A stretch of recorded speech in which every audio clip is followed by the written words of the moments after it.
Get it.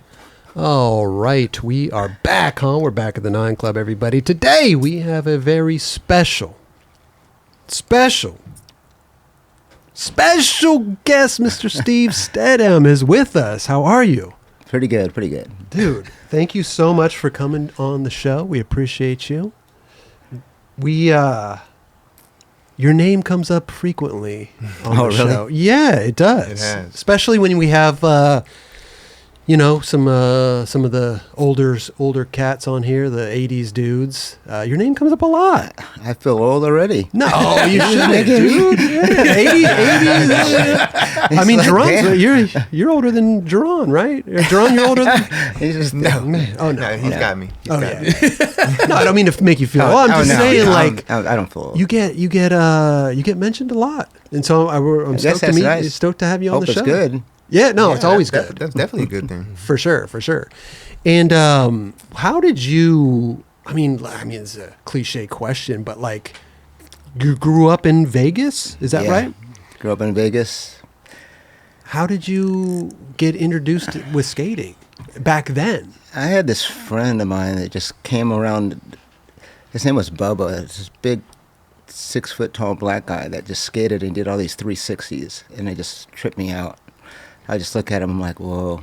Bubba. Yeah, his name was Bubba. And Like he was his government name is Bubba? Well, he told me his name was Bubba. I never questioned it.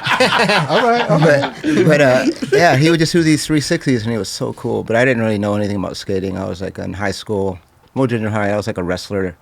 So I was more like, I wasn't a jock, but I was sort of in that mode. And I saw him skating, and it just tripped me out when I saw him doing 360s. Like just spinning around. Yeah, I was just doing 360s. Because back then it was not, street skating wasn't really What it was today, as it is today. Yeah. But what year is this in Vegas? 77, 76. So he had just basically one of those little... He had a black like Cadillac board or something like that. Okay. Just Okay. Cadillac. I don't remember the name. I didn't really check out that extensive with what he was riding, but that's all I remember is just he was just doing 360s, and I didn't understand what he was doing. Did you want to try his board? Did you try the Cadillac? Oh no, it just freaked me out. I was just like, what the hell was it? It was something I didn't even... You never seen it? No. Yeah. So you were intrigued by it, like, Yeah, whoa, what is totally. this? And then what did you go get a board, or how did you step on one? If you didn't borrow Bubba's.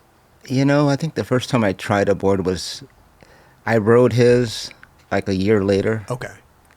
And then I never saw him again.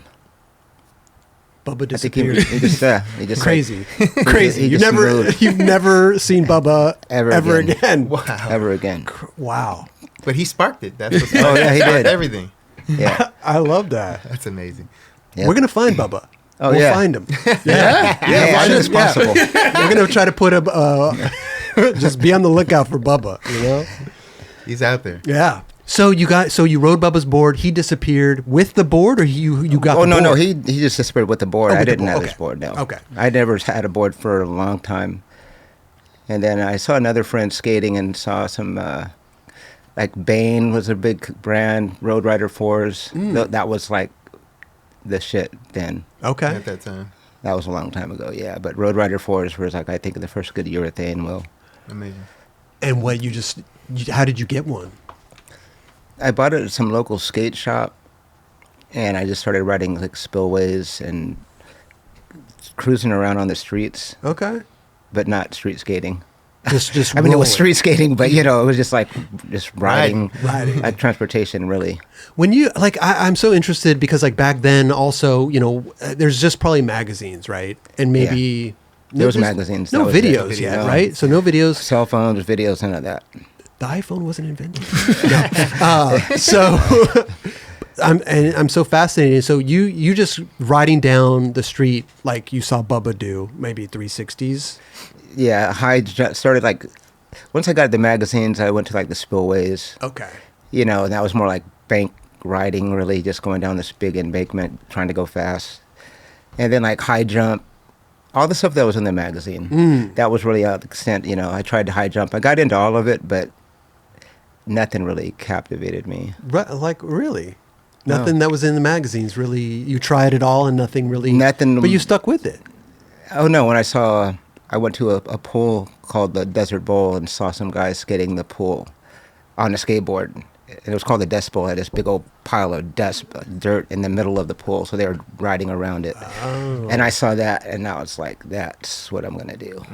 So the Dust Bowl sparked it. Oh, yeah. Really No, sparked as soon it. as I seen a guy carve and hit tile, that was it right there. Did So you have it's- but did you jump in the Dust Bowl and get it Oh going? hell or- no! I was no. Take a little bit. I would be hiding and stuff. No, I was just watching. I was a spectator, but I knew when I saw it, I knew it was something I was going to do. Okay. Yeah, What- was that place close to your house or close to where you live? Vegas had pools everywhere. It was like on the strip, but it wasn't really far. I took the bus everywhere, but it was like 20-minute bus ride, you know. What about It wasn't Bad. pros back then? Was there any pros you were watching or looking at the magazines at that point? Well, there's pros in the magazines, but never like met any. You didn't know? Did you like pay attention to who they were at that point? Bruce really? Logan, the Logan brothers, Logan, Ty yeah. Page, Jay Smith was in there like later on. Jay Adams, sorry, not Jay Smith. But Tony Alva was probably the biggest figure in my Sure. mind at that time. That was pretty cool. Were there pros skating the Dust Bowl, or they were just the kids No, skating it? The pros were in California in the magazines. Okay. I had never seen a pro. It was like local. Kenny Coombs, I think, was the first guy. I remember he had braces, and he's the one that I saw do the carb in the pool. And did you? And then that was it. There was like 3 good guys that were skating the pool scene, but I wouldn't talk to them, you know. What did you eventually get in the bowl and start skating in the pool? Eventually, yeah. No, right away I knew I had to figure out a way to get a board because it was different than bank Oh, riding you and all that couldn't. stuff. You had a different. Okay. Yeah, you know, just like now, you know, a pool board's different Sure. than a street board, but back then it was like what was it? Logan or Bruce Logan. Logan or ski. Yeah. You know, like that was like the bomb board then, and then I saw him riding the pool. He had a bigger board. Okay. I didn't even know what he was riding. It just was so captivated. I don't know. I just seen it. But then I got a pool board. What board did you get? The first board I got was like a Alva. Okay. Yeah. Do you remember the graphic? It just said Alva on the bottom, or? It said Alva. It was in the red, gold, and green colors, and I love TA, but that board fell apart in a week. No, it didn't. I saved up and begged my mother for it was like $48 back then, Okay. Jeez. and it had grip tape on it. Okay. Came with grip. Came with grip tape, and I had it for a week and it delamed. Did you leave it outside? Did you take No. care of it? You I slept with that board out. No, I took care of it. Yeah. Put it under your pillow. At It night? just delammed, but maybe I got a bad board or something. But and then I didn't. Then I just started writing other boards. Well, wait a minute. Were you riding it in the pool now, or you were just kind of messing around with it? That was before I really started. It was sort of like my pool board to be. okay. You know, I mean, I was getting my gear together, and started to get some pads because they had the little Rector knee pads and Gotcha. helmets and stuff. Back then, that was a lot of money. Let me ask you a question. I'm not really familiar. The Dust Bowl fascinates me because it is one that I hear about all the time. Now, was it in just somebody's backyard? Was it just at an abandoned place? What was it? It was in a hotel. Okay. All the hotels had pools, and then there was a lot of little like motels that had pools. Abandoned or? Most of them were abandoned, and then during the winter sometimes they would empty them. Oh, okay. There was so many pools growing up there. Ah, in but the Vegas. Dust Bowl was a bowl. That was a pool, though. No, it was a pool, Yeah, but they yeah. called it the No, Dust, I know the it, Dust Bowl. but that was the pool. That was the best pool with right. a good transition, but it had the gutter top. It didn't have the coping hanging over. It had a gutter. Okay. And then the coping, so you weren't hitting coping. Do you remember your first ride in the Dust Bowl? I remember going and watching all the time, and I would not dare skate with those guys. Did you have your So board as with soon you? as I They would never get- said, "Hey, get in here. Let's see your moves." No, I don't think I got close enough for that to happen. Okay. Would you just have to I mean, I wait? was literally just like, it felt like not like an outcast. I didn't get a bad vibe from them. It was just like too. It was a lot. Yeah, it was just too much to just go and hang out with them because they were so cool and rad. Older? They were older. Okay. Yeah, they were no like, they weren't young. I mean, they weren't old, but back then I was like 16, 17.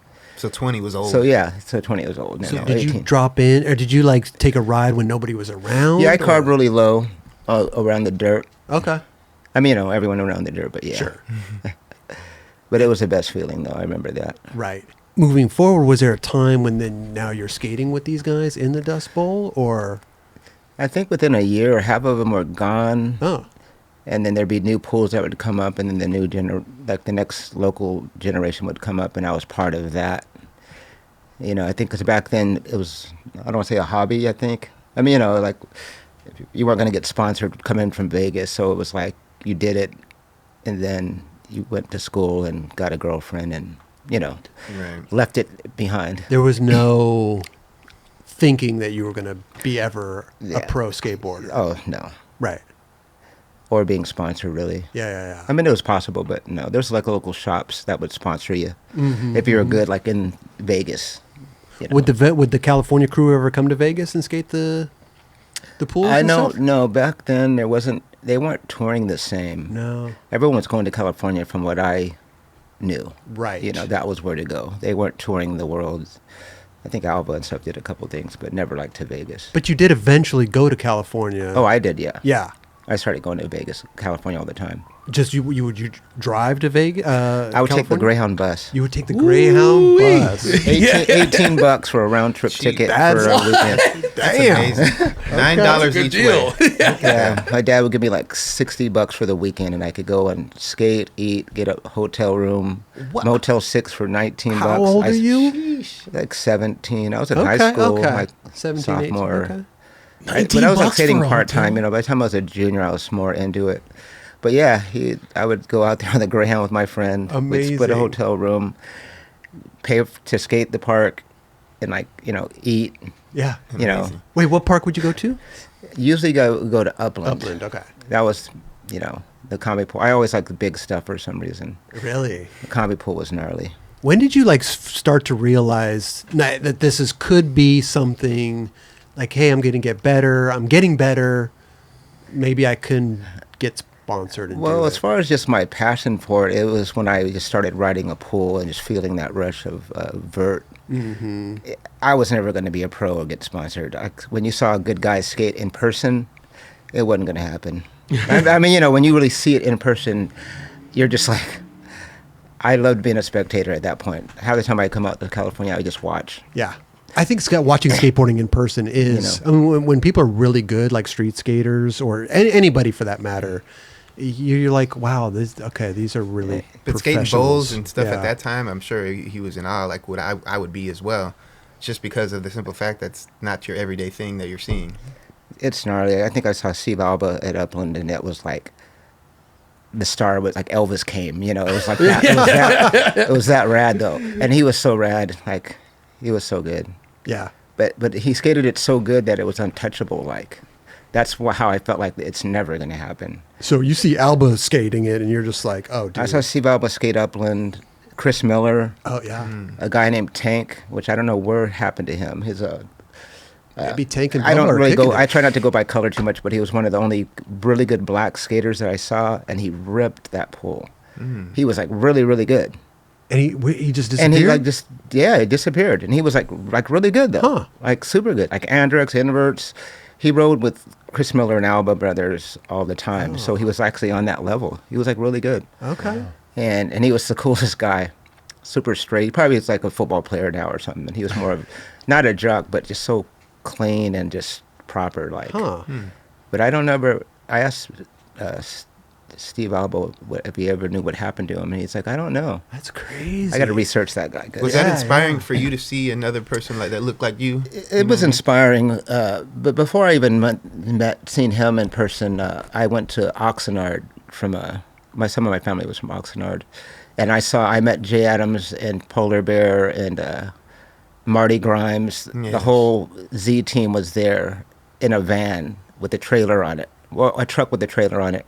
And I smoked weed with them. They invited me to come in their little thing and smoke weed with them, and that was like, actually, now I think about it, that was when I wanted to be a skater. And I knew I was going to be a skater. At that moment, you're like, It this wasn't is about it. the weed thing, but they brought me in like I was a person. Oh. There you Like go. Jay Adams literally talked to me like I was special, Like an equal. Yeah, literally. Yeah. yeah. I just met Marty Grimes at the last Hall of Fame. Oh. I was like really stoked to meet him. I hadn't I haven't met somebody at that generation. And besides he's some of so yourself. cool. Yeah. They were all so Super nice, dope. and they were so good. Marty Grimes was so underrated. That guy was so good. Yeah. You know, So it's a sick. trip Oh, to here think we go. about back in the day. But yeah, he was. I think he's just the greatest. You know, to bring back. You know, like all the pictures you're pulling up right Yeah. there. That's just rad. Back Yeah, then, dude. like he is just. We got to get him on too. Oh, yeah, that'd be great. Yeah, he was with Shogo Kubo and all those guys. I mean, he was literally.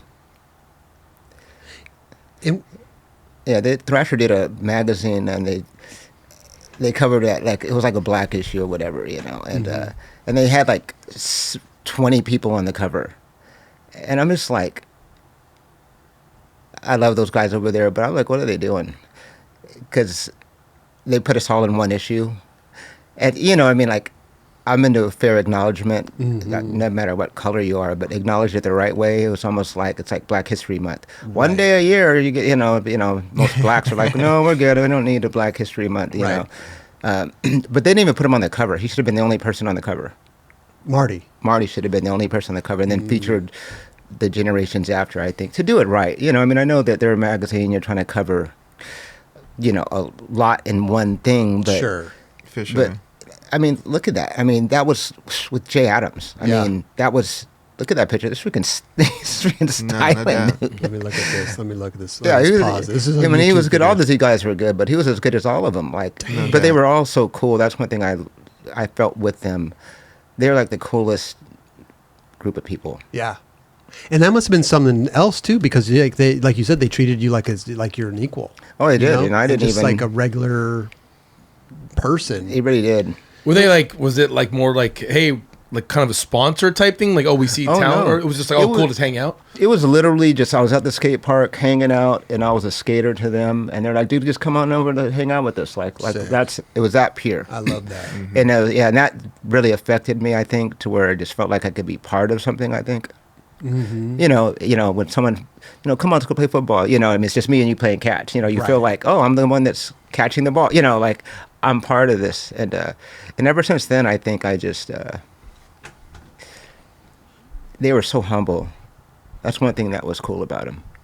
They weren't arrogant at all. Not that they should be, but like they weren't. Well, they're at the top of the game, right? Yeah. They're like the guys. Yeah, look at that picture. That's freaking sick. Well, it's better to be one is humble it? than just a prick. So Most of the pros were pretty humble. Yeah. But some of them were pretty stuck. there's always going to be a few that Yeah. stand out. Did you? So like you're hanging out, smoking weed with them, and you're skating the Upland, right? Is this? No, this that is was where you are? Oxnard. It was Oxnard that I Oxnard, I'm met sorry, them at. that's Yeah, right, that's right. I didn't really skate with them. It was more like at the end of the day. Like I said, I would watch whenever the good skaters would come. I would take my pads off and watch. Okay. I'm not gonna lie. Like but I think it helped watching because it made everything become easier. Believe it or not. Well, you're analyzing how they're doing You know, stuff you're in seeing real it. time, right? Yeah. But they seen me and stuff, and I think they could just maybe feel that like he's just some shy, scared. I mean, I wasn't scared, but sort of. You had skills at the time, though. You were. Not really. No, Oh. I think I suck pretty much. I But dude, Come you on. you would. Straight, mean, not suck, but we all get better. But no, I mean, like kick turning like 3/4 of the way up was like gnarly of the bowl. Like I wasn't like. Okay, so that's all grinding you're the doing. pole. Okay. Oh, you're just kick turning around. You're not even like doing. Well, I was carving low, but coming Okay. from Vegas, that was before I started really skating the poles in California. Like I took a trip out to Oxnard, and then I was going back and forth. But no, they were so good. For a long time I didn't skate when all the good skaters would come. when you said you took the Greyhound out to California, did you know anyone, or did you went We solo? didn't know anyone. No, I used to go with my skater buddies. We Okay. had a couple, and they're like, "Hey, you want to go to California?" And then we like decide on whatever guy's gonna go, and then we'd get tickets and go. And we didn't even book a room back then. You didn't call, well, of course you didn't call ahead. You just went there and booked a room. You're not calling the motel. Yeah, because we didn't have a cell phone. We had Right, pay right. phones for what 10 cents or something. I'm like still that. tripping. You took 5 cents. $60 for the weekend. Yeah. I know. Yeah. Oh no, literally. Oh, and that was That's crazy. Dude, I came back with like $8 or something. Damn. And came back with money. $60. Yeah, It's like getting a couple $100 right now. No, It's like, hey, $60. You can barely buy a meal. It's crazy. And I just remember my father, I think he was a busboy. He worked at like a Golden Gate Casino as a busboy. And he'd give me that was like half of his check. Oh, wow. Like literally. Damn. And So he supported you. Oh, totally. He'd be like, go on out there and see what you can do. And I'm like, Rad. I'm not like an arrogant, like I'm like, you have no idea. There's nothing's going to happen going out to California to skateboard. But, but I wanted to do it. Like when you're a kid, you don't think about getting sponsored. But yeah, $60 was a lot. Damn. And so when you guys were skating, and you said you had family in Oxnard, so sometimes you'd go there, sometimes I went just a couple times. Oh, okay. I was there visiting family when I went there. I didn't take the bus to Oxnard. Oh, you weren't? Oh, okay. Just pretty much only Upland I would take the bus to, and then we went to Whittier later. Oh, yeah. How many trips do you think you would take back and forth, like in a month or two? Oh, once every 3 months. Oh, okay. It wasn't a lot. It wasn't a lot.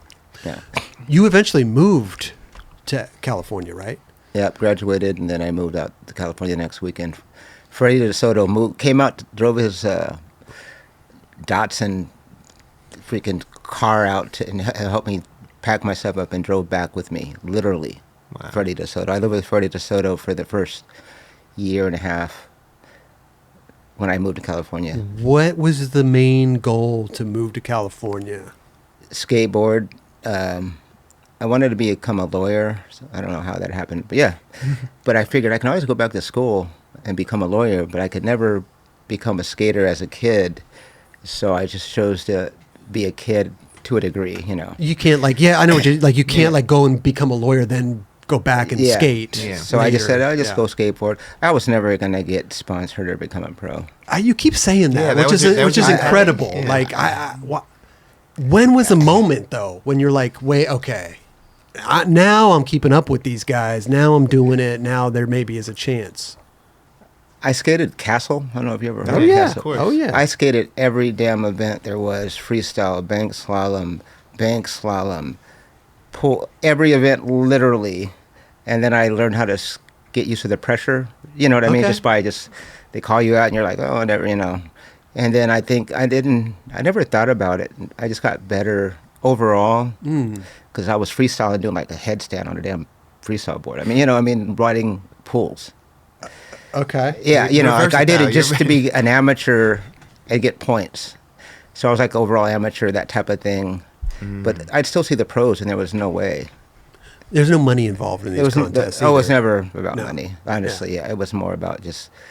But I think when I finally felt something good is when I was at Upland, and some guy came up to me and he's like, "Yeah, Stacey Peralta, the team's they're going to put you on the Bones Brigade."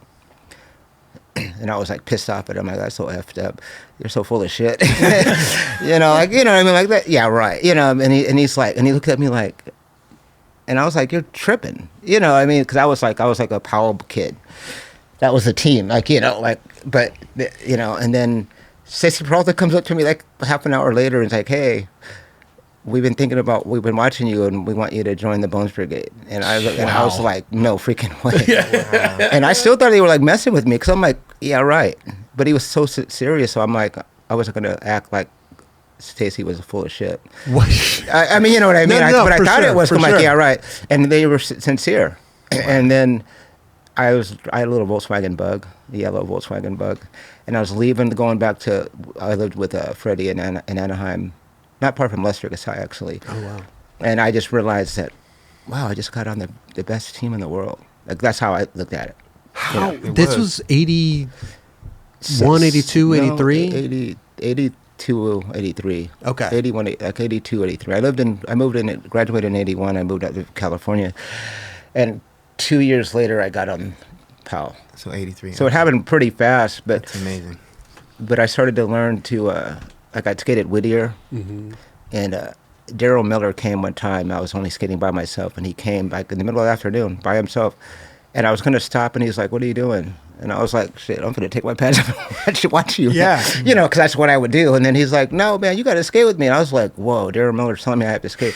And I skated with him, and that's when I seen someone do like a 20-block board slide. I think that's why I got into board slides. Oh, wow. Because when I saw it, I'm like, "There's no way."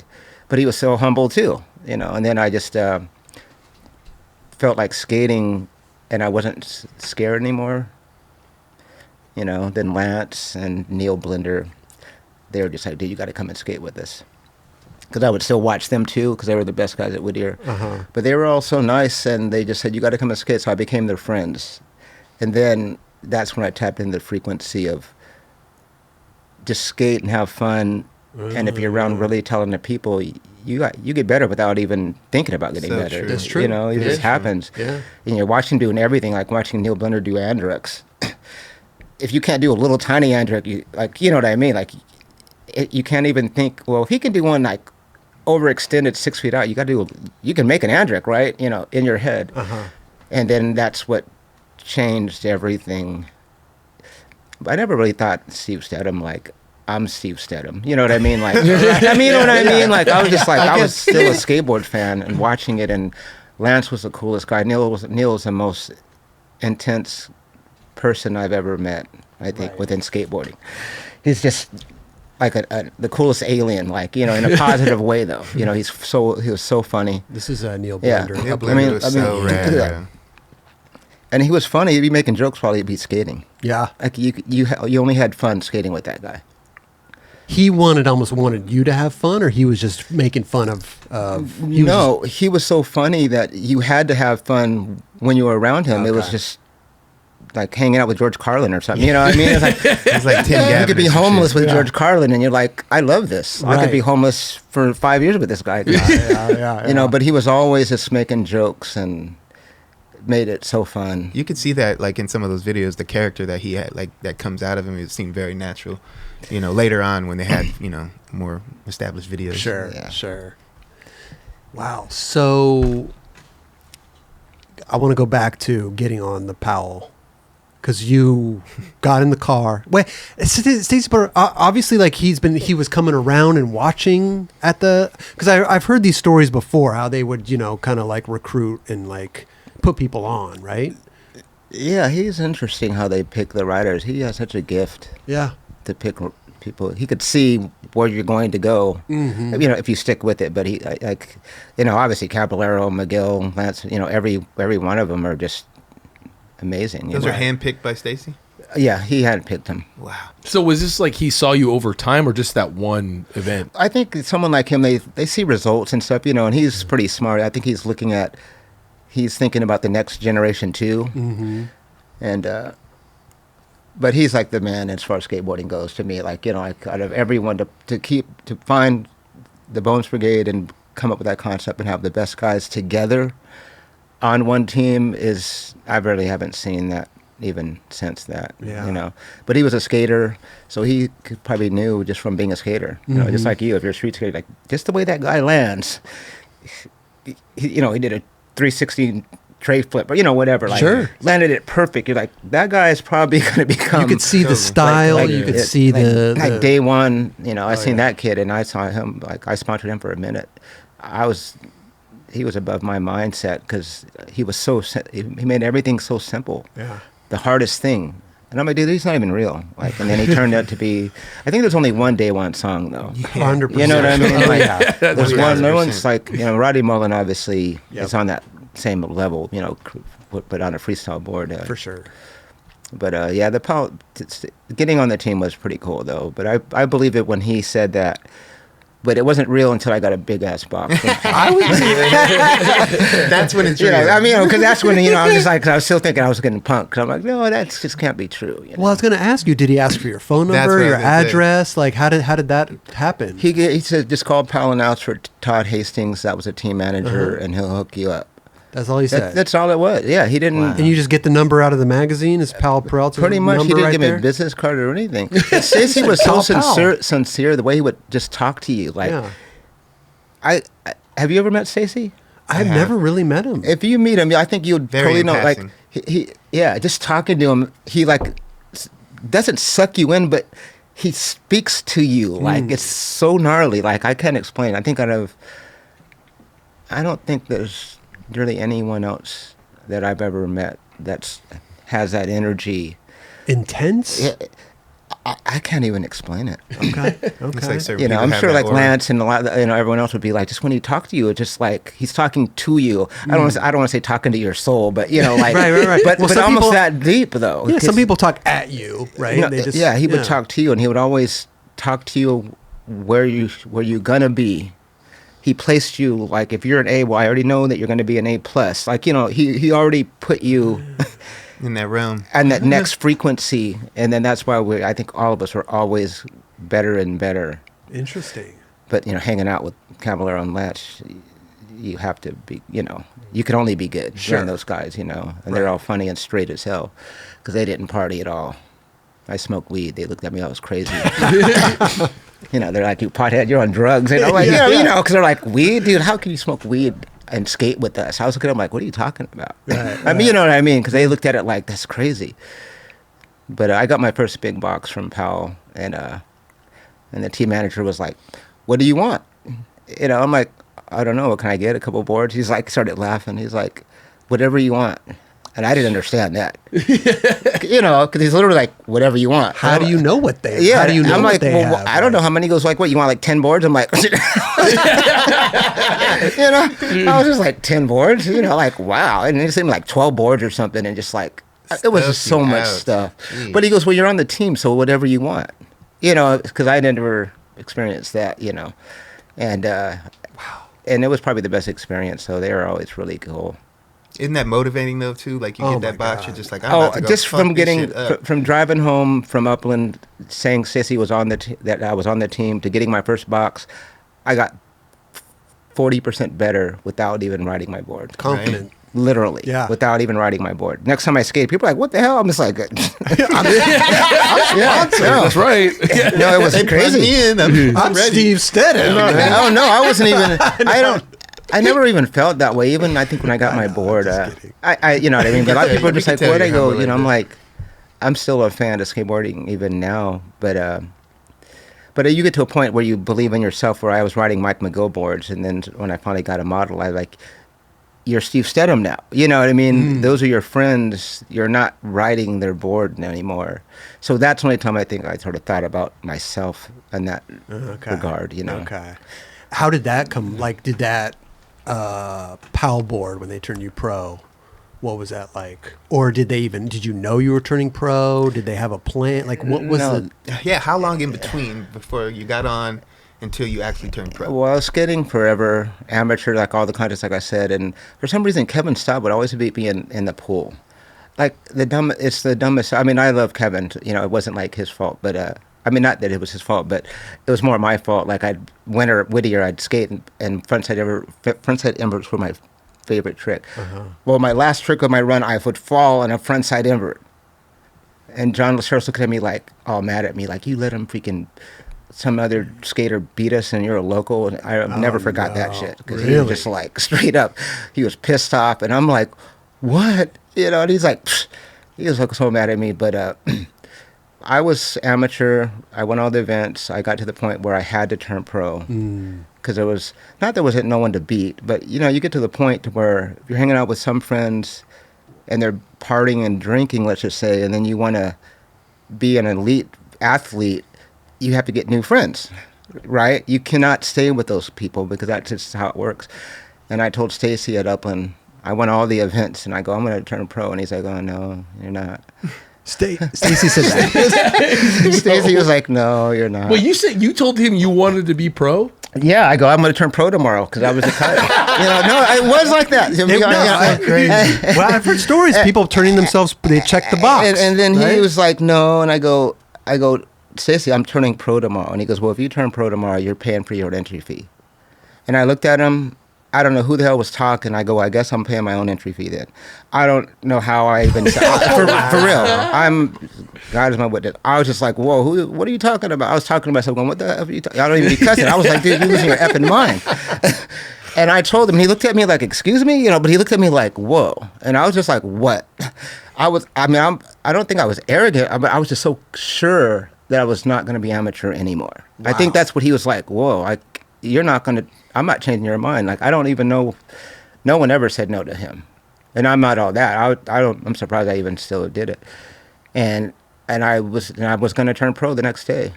I mean, that was it. I was going to turn pro. I would have paid my own entry fee. How much are the entry fees, by the way? It's like $50. $50? Back then, so that's like, $500. So wait, he changed his mind. No. Wait, how did you? I told him. Wait, but how did you do in the when you did you enter the contest? I told him what I was going to do, and I like I said, I trip on it now. I'm like, dude, you freaking told him no, because he's like, no, you're not. We want you to wait. Because he wanted for Caballero and Lance and McGill, like I was the next wave of amateurs. Oh, okay. So it was more of a business thing for him. Like you're our next generation. And I'm like, no, I'm going to fizzle out if I stay amateur. I knew that for me. Because when you get into competition, you have to be driven. You know what I mean? Like if you're skating with people that aren't that good, you can almost lose passion to skate. You almost got to skate by yourself because. But that's where I got to that point. And then he's just like, well, no. And then he looked at me. I don't even think we talked after I told him I was going to turn pro. I mean, he wasn't mad, but he was almost like, I actually shut him down, I think. I've never talked to him about it. I probably should call him up. You should like, call him. What do you think of, tell me what you remember, because that's what I remember. And the next day, he just looked at me, and he was almost like mad. Like I was like his kid that was like... defiant. Yeah, he was like sort of mad. Cause He was like disappointed. And man, I skated so good. I won every event that next day as a pro and got like third, because back then they had like board slide and longest carve and highest air and pipe pasting and bank slalom. I literally won every event except for I got like fourth in the pool. So I skated, I think I made every run. Like, literally like, because just to get to the finals you have to make 8 runs, because everyone skates, then you make the first cut, then everyone skates again, then you make the next cut, right? And then the top 8 skate again to get in the top 4. How long is this day, man? Oh my God, it was the longest day of my life. No, but I was. goddamn. No, but it was like one thing at a time. I'll be honest. Like that was, I wasn't even trying to prove anything. You didn't feel pressure that you said it to Stacey? Like, here I need to perform. As arrogant as it might sound, because I don't feel like I was that way at all. I was just so sure I was at that level athletically skating. That's it. That's all I really can say. Yeah. Because bank slalom, like I rode big stuff and I was really fast, and all the side events they were all before the pool event. So I had won all these events, and he was just like, oh my gosh. And I mean, because he was almost like, they're like, set him on that event too. They're just like, what the hell? And we're just watching a couple of footage. But I remember of freaking Mike McGill slammed so hard riding the full pipe. That's one thing I remembered. It almost scared me because I saw him fall like hard in the freaking pipe, because we were doing pipe pasting. We put a little sticker on our fingers. Okay. Kick turn and then put it as high as you can. Well, he did it, and he like slid out, and he like spun around and like slammed to the back. The gnarliest way you fall to the back, like doing a rock and roll, and you over rotate. And it almost messed up my head a little bit, because I had love for Mike, but I just thought he was going to really be hurt, because I was like, dude. And then he just got up, and I was like, that's crazy. Like he literally got up like he didn't even get hurt. Did you win? Did you put the sticker higher? Yeah, no, I did. Okay. No, I won all the side events. I always liked that kind of stuff, and bank slalom, I just like speed. But yeah, bank slalom, all that stuff, I won. And then the contest, I got like a 4th.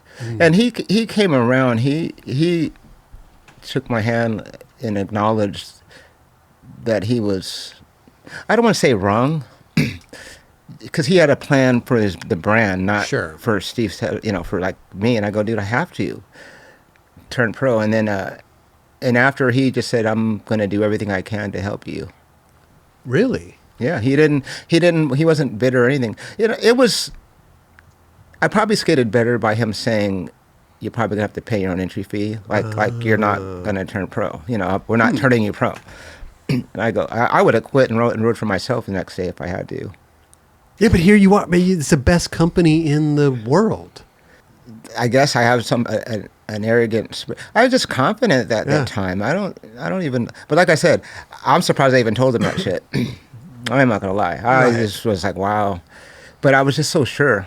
Huh. That was one of the fewest things I've been sure in my whole life. And But you knew it was time, though, right? Yeah, it was You're winning time. all the amateur stuff, and then his timeline didn't meet your timeline. But then that's pretty much what it was. And the door would have shut mentally if I wouldn't have. I had to go skate with like the big boys type of stuff. That's pretty much what it was. You know. And you could hang with those guys too. Yeah, I So hung out that's- with the yeah. No, I mean hang like as in like winning and scoring and like. No, doing I was well. right there. I mean, Caballero and stuff. They were always. It sucked always thinking about him because he was just so good always. Yeah. He was like my childhood. Well, Brad Bowman was my favorite guy, Okay. but then Caballero was just like I'm a drummer. Like he's like Neil Peart. Like he was the skateboarder, style, tricks, lines, tech. You know, I never liked just tech. For me, Yeah. you know, skateboarding was more than that. But pole skating, it wasn't just tricks. Like you could do tricks and look all janky, and Yeah. I would score you crappy if I was a judge. You know, because there's 3 parts to skating. It isn't just, do a tech trick 3-4 inches out, and then Right. someone does, a front side air 5 feet out. I would, you know what I mean? Like, but every judge judges differently. But Caballero, I think I was one time up when I was going to the Gold Cup series, and I was afraid to talk to him. And he seen that I wanted to have him sign my board. Like he actually knew, and he came over and signed my board. And that was the other change in my life for skating, because he was like the best, and for him to acknowledge me. And I asked him years later. He's like, "Oh, I remember that." This is why you were I go- on Powell? No. I was always like, no. That was before. I was I know. and to end up on the team with him and stuff. But I'm just picturing Cab like while you're on the team, like I'll sign your board. Sign your board. no, I never liked his shape, so I never rode it. I rode McGill's. Oh yeah. Who was the person to beat though? Like was Cab the person to beat in the contest? Like who was the guy? To be honest, I was the man to beat in my own head, because I never skated to beat anyone. I skated to skate the best I could. Okay. And skating with Caballero, and when you hung out with them, they were never, maybe in their mind they were skating to beat each other. They pushed. We all pushed each other. We all wanted to see each other skate the best we could, which in turn brought the bar higher for all of us. So that was the frequency of that team that I had never experienced. That's why they were so good. Yeah. Competition was competition, but I never felt like they're like, I'm trying to, beat Steve Steadham, because they're right there pushing, like, dude, kill it right now. They were never, and that was the beauty of being on that team. I mean, everything about the team, but this hanging with those guys was an experience that I'll never forget, because that's how it was. It was never about skating to beat each other. You want to skate better in the finals, and usually it was all of us in the finals. That was one thing. It was a trip. Like finals were like 4 or 6 people, maybe 8 people, and it was like I think all of us made the cut all the time. Really? Until they cut to 4, and Christian Hosoi was the other man. Oh yeah. But Lester Kasai was the best. He would just fall.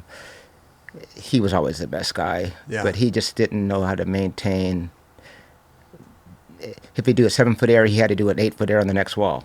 He wasn't thinking, just do a 5-foot air on the next wall and make it and get the highest score. And everyone's like, dude, if he stays on, it's over with. He just never controlled himself. But he was always the best, though. All the skaters. And Christian Hosoi got ripped out all the time. Huh. So you didn't have like you have to have like a plan, right? You have to like know what you're doing in the contest. No, Lester Kasai couldn't control his plan. Right.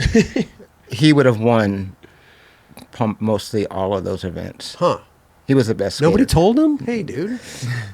That's why I said I don't think he could contain himself. Like I swear, I was just like, dude, you could just do Just a in rock the and moment. roll on your last wall. You know what I mean? Because the judges were like, oh, made his whole run, did everything.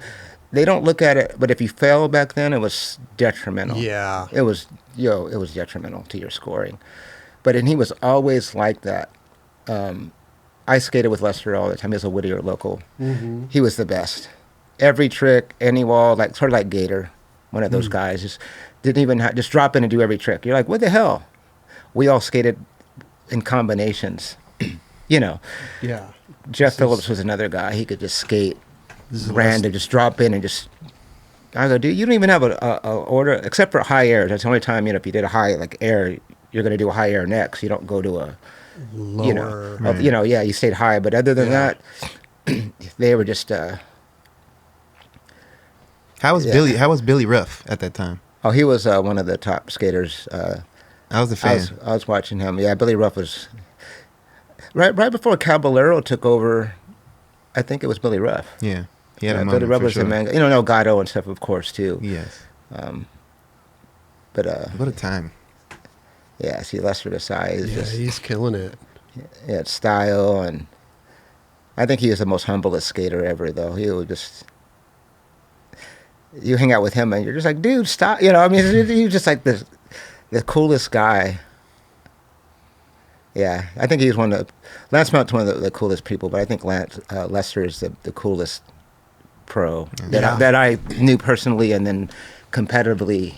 He was always like this kid that you skated with at the park that was just like, oh, let's go skate. Like he didn't ever, I don't know, he never, I wish he would have though, because you get sort of bummed when they wouldn't win. Even skating against them technically, because I'm like, dude, you're like the best. After a while, you feel like you're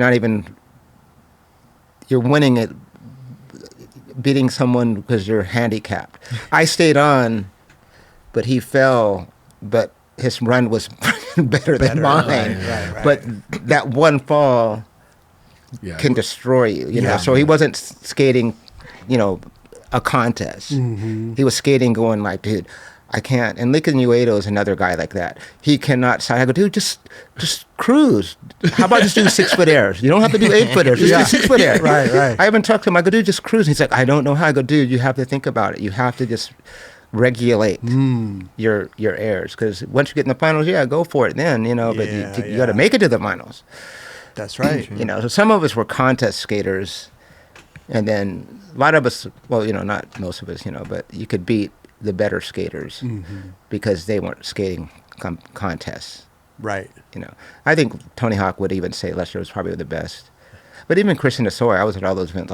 Christian Hosoi should have won half of those contests or more. What do you think? Why didn't he win half those contests? Well, for one, I think the judges were retarded. Well, they get. I mean, I get it that you should get judged. They should get, like when Billy Ruff stopped skating, they should have gotten people at that caliber to be a judge. Okay. Someone that's done a 6-foot air before. Someone that's done a line that's super technical and hard to do, where they're like, no, that's insane. What he just did is insane. Think of these guys that were like industry guys. Okay. And that was the annoying part for me. Because You think there was favoritism and stuff? favoritism, because I'm just like, well, what if, they didn't really do writers' meetings then either as much. They did a little bit, but they should always have a writers' meeting. Like, how are you judging? So if I do a lean air 1 foot out, and if I do a lean air 6 feet out, what's the score difference as far as the judge is concerned? Just so I understand how you're judging. They just write down lean air. Right. Christian Hoy's blasting every trick, and then he made it look so easy. They scored him down because they got so used to him blasting a 6-foot lean air, beautiful. Lean air, It's just Hosoi doing his thing. Yeah, and that's where I was just like, and that's when the politics started sucking. But So I'm like, you guys, they got these judges. I don't know what they're doing. But they weren't. They were skaters, but they weren't. I don't want to say elite. They were never top pros ever. Huh. Not even maybe top amateurs. Not even top amateurs. So I'm sorry. View, That's it. Through your view, you would just be like, you need to be kind of like in our realm as a pro To judge skateboarder the best, judge. you have to have been one of the best, I believe. Yeah. Gymnastics. If you ain't done those tumbles and stuff and don't know idea what it is, how can you sit there and judge people? Right. If you've never even done half of it. I mean, I just don't get. But then politics, and you learn, and then if you write for Independent or Tracker, but it's, Tracker's a sponsor. The score is a little different for the independent writer. So I didn't understand that stuff then, and I was purely a skater. And all of us didn't care. Whoever skated the best, we just like, dude, you freaking ripped. But the scores come out, and you're like, what up? What's the hell with that? Right. That's so But crazy. we didn't voice our opinion that much because it's almost like, well, what can you do? Would the scores get announced immediately after the run, or was it later on? Well, they would get all the scores from all the different judges, add them up, and then Display them. But no, if they had later on, they had a little scorecard, the little screens where so if you're the team manager, you're writing down every score. So you're like, oh, right now you're in third place, Steve. You got to not step it up, or whatever, Okay. or you're in first, but you want to, like Caballero, they were like right on.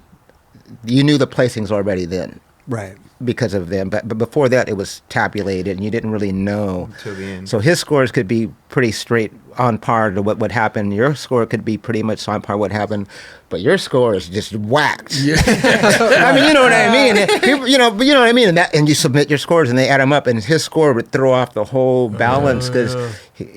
It's like, what are you watching? Yeah. I mean, no, but if you were at some of these events, you'd have been like, dude, that's freaking crazy. Like, and a lot of us as skaters were like, huh? But we didn't say any. We weren't really gonna go to the judges and talk. Dwayne Peters is the only one that would stand up for everyone. Yeah, because he was like punk rock. Who was it? Olsen that threw the board at the judges. Remember, he was talking he about said throwing. yes. He's like threw the board at the judges. I could see Olsen doing that. Yeah, for sure. But no, because he's, they're so passionate and not afraid to. Go against the establishment. We were too afraid to go against the establishment. We were just all sort of nice, and I'm not gonna say nothing to the judges. Right. At the time you're talking about right now, what was like, just to get a visual in our head, is like what were the best tricks being done at this point in time, like in the contests? Well, from my perspective, I like speed and power. Christian Hosoi was the best just to watch. You just get schooled, even though I was right there next to him, technically, he was just so gnarly. It was just so good because it was like a surfer meeting bio. Everything he did was high. Right. So he just, like everything. He's what blasting. Yeah, he's just blasting, and it looks so easy. You're almost like getting schooled just skating with him. I like the way he skated the most for me, and then Caballero. Mm-hmm. But then Chris Miller was the next guy that was, speed demon. He was the fastest. Well, So this was like 84-ish, 84, 85, yeah. Okay. So when I turned pro, that was, I was a little bit behind all of those guys. Just see if you could find an 84, 85 contest, just so we could kind of Chris see. Miller was really rad too. He had really sick Chris style. Miller was right. Yeah. But Lester Kasai was pretty much like I said. He was always he was just not skating at a contest mentality. That's all he was. He didn't know how to just slow down and not pump and just do a 4-foot error just to make the run. I think his mind was almost like, well, why would I slow down? You know what I mean? Cause you're in the contest and you got the best run and you're gonna blow it and maybe not make the cut because you're gonna fall on your last 12 seconds and you can't recover after. You can't run up. You know what I mean? Like it ruins. Like Chris Miller, he was a contest skater, but he was sort of like Lester. He skated 110% all the time. Mm-hmm. He was. Yeah, he never just like Caballero. He's a thinker. He'll change his last couple tricks, but not a lot though, because he was the best still. I think he's probably the greatest skater ever, to me. Cab is, I think, yeah. Why do you say that? For one, he skates badass now, and when street skating came, he transitioned to that, and he was super good at that, and anything he wanted to do, he is gonna be super good at it.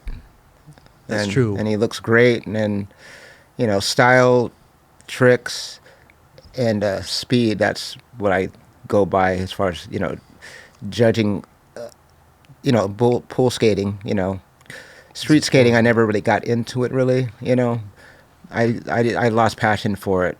Well, a lot of people couldn't, make the transition.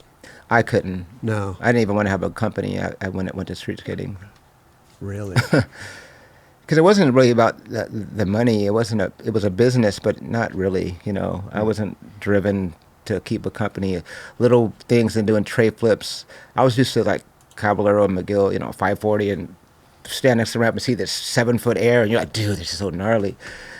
I think every event, I got the feeling of when I first saw the guy carve the pool in the Dust Bowl. Like, that every contest, it was like that feeling. Yeah. When I went to street skating, it was almost like you're a football player watching soccer, and you're like, dude, I'm going home.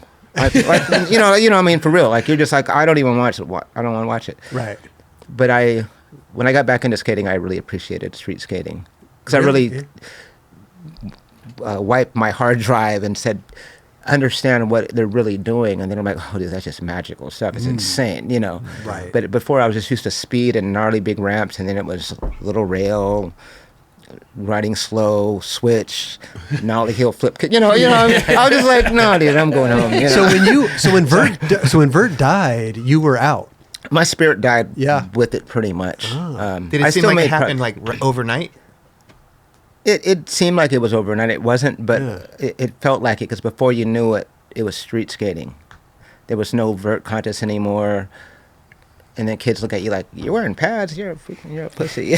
I mean, you know what I mean? They're just like, and even now I trip on these street skaters. They don't even wear pads. It's gnarly. I mean, I respect them. I'm like, dude, handrails, 15-foot steps with no pads. Dude, you're freaking. Some of these bowl skaters aren't even wearing pads. True. It's Yeah, psycho. Clay Kreiner, yeah. and, Grayson Fletcher. Grayson Fletcher, like that's a whole art in I don't even itself. think Grayson Fletcher knows how to knee slide. He walks out of that. He just runs out of everything. I don't see how. Yeah, it trips me out. He never learned.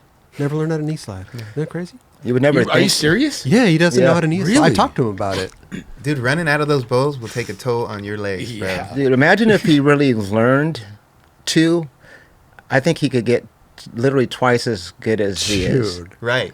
'Cause That's just what I think. You know, maybe that's but I think he gets skated twice as high as he does now. I think you're right, bro. Well, I guess if you don't wear pads, there's no reason to do knee slides. no, but Like you don't. Well, you're not gonna need that if you don't. Yeah, you can't do knee slides. You can't without knee pads slide, on, so- but You if have to skate butt if you slide. skate in the combi and doing shit at the combi, it's like, dude, you got to put some stuff on. Yeah, you but got a he's butt not slide. learning, so there's no reason to learn it. I know. I know. But skating has just evolved to this cool. I mean, there's no way I could do that and just. I mean, back then I would heal a lot faster, but slamming, like running out of everything, every trick, I mean, goodness grief, we were knee sliding. You could try 20 6-foot airs in a row and just knee slide and just get up and drink, sip of tea. You know what I mean? It was not even a big deal. No, for real. You could you could go as high as you wanted and just knee slide out of it, and you're just like, Well, because you have like an out. Yeah, right? you you got can- an out. You can bail. But I think that's why skating progressed so fast for vert skating was because of the art of knee sliding. Yeah. sure. Huh. Which saved a lot of people because these street skaters, they don't last that long. I You know, felt they're- it when we were in Woodward. I was like running out of it because I didn't put no pads on. And bro, I was like, by the end of the day, I was like, I felt it for like 2-3 days, and I was like, I knew what that was from. It was because me running out of on the ramp, and I was And you were just riding up and down. You weren't doing any No. tricks or airing No, out or no. anything. Like you were But I just mean, I'm going also- up and running down. I'm also obviously a little older, so I would be feeling that. But at the same time, I'm like, I mean, if you're 20, 30, you can definitely preserve your legs a lot more. You're right. You know what I mean? Right. Mm. But yeah. It still amazes me. They're pretty gnarly. Yeah. Before Vert died, you had your own company, right? What happened with Powell? Well, Because you rode for Powell for what, a couple years? a couple years. Well, I rode from amateur a couple years, and then I was pro for a couple years. Okay. But we were selling a lot of product. We didn't even know really what was going on. I mean, we knew what was going on because we got checks, but we didn't understand. Well, I didn't understand. I don't think Lance did either. We got 7%, not to expose what they paid us. I don't think it's that big of a I mean, it secret. was, what, 4 They were years really ago? the best company ever to ride for. So I don't have any issues. But I was selling the #1 board, and then they sent everyone to Puerto Rico without me. And it didn't. I wouldn't have even really known. But Lance got back, and he's like, "Where were you at?" And I'm like, "What do you mean?" And he's What did just they go like, "We went to Puerto Rico." I'm like, He goes, "All of us were there except for you." I'm like, "Huh?" Yeah. I'm like, "What?" And I'm like, he's like, "Really?" And I go, "Really?" He's like, "Yeah." And they said that you're too busy working or something. I worked at Uncle Wiggly for $8 an hour. The whole time I was pro, I had a job. I started making, a lot of money back then. It was not about the money. I still had a job making skateboards for Uncle Wiggly, literally. Am I tripping? I mean, people back then on Powell especially were getting like $20,000 checks a month. I got I got a couple of big checks. But when I found that out, my That board hurt. just came out, and then George would always send me a letter like, "Oh, you're the #1 seller." I didn't care, but I didn't know until he told me, because I never called Lance. Hey, how many board did you sell? But George told me that, and then when Lance said that they sent the whole team without me, that just affected everything, just my whole frequency. Because I was like, "What?" Yeah. That So I was didn't sit part of well. the team. It wasn't even about any money. I never thought about money. I'm just like, wait a minute, I'm part of the team. I traveled the world with these guys, and they went to Puerto Rico without me. What was he Did you doing ask down why? there? Yeah. No, Lance said that they said I was too busy working. Oh, yeah, I didn't even that's right. know anything about it. What would they do? You think Was I'm it going to a- work for $8 an hour, not going with my teammates to? They're making, dude. If I got like 10 grand or 7 grand or whatever, they made 100 grand. I mean, 7% of 100 grand, $100,000 is $7,000. Yeah. Right. $300 to fly to Puerto Rico and back. So it's not that. So I took it like, what? And then I realized I don't know. It just took. It's like when you find a girlfriend cheated on you. Yeah. That feeling, if you're like, you know what, it's never gonna be the same. Yeah. You know, even though if you feel like you love her, let's just say, you know, but you're like, it's just not the same. You think about. So I felt so cheated, and then I felt like they were cheap because how would they not send me? And you think I'm gonna work at Uncle Wiggly for $8 an hour and not go on a vacation to acknowledge our accomplishments as a team? And then I took it racistly because I'm like, wait a minute, I'm the only black person. See, I mean, then I was trying to find every other reason to why. think. That's And then how I the just mind kept works. coming back to like the only thing left is you're the only black person. And I know that's people are like, you're just going. That's how I felt. Right. Because I'm just like, well, what else could it be? They're making more money off of me than everyone. Not that I compared myself to them, but that's just how I felt. I'm like, they have enough money. You can send me, you know, like it's like 300, you know, not even that, right? It's like Yeah. you can go to Puerto Rico now for $300, you know. No, it was the principle. It was, yeah, it was really just a principle, and then I just felt so just cheated. That's just how I felt. You ever talked to him about it? You never went in there and went like, "Hey, dude, what's going on? I'm not on the." No, Your column.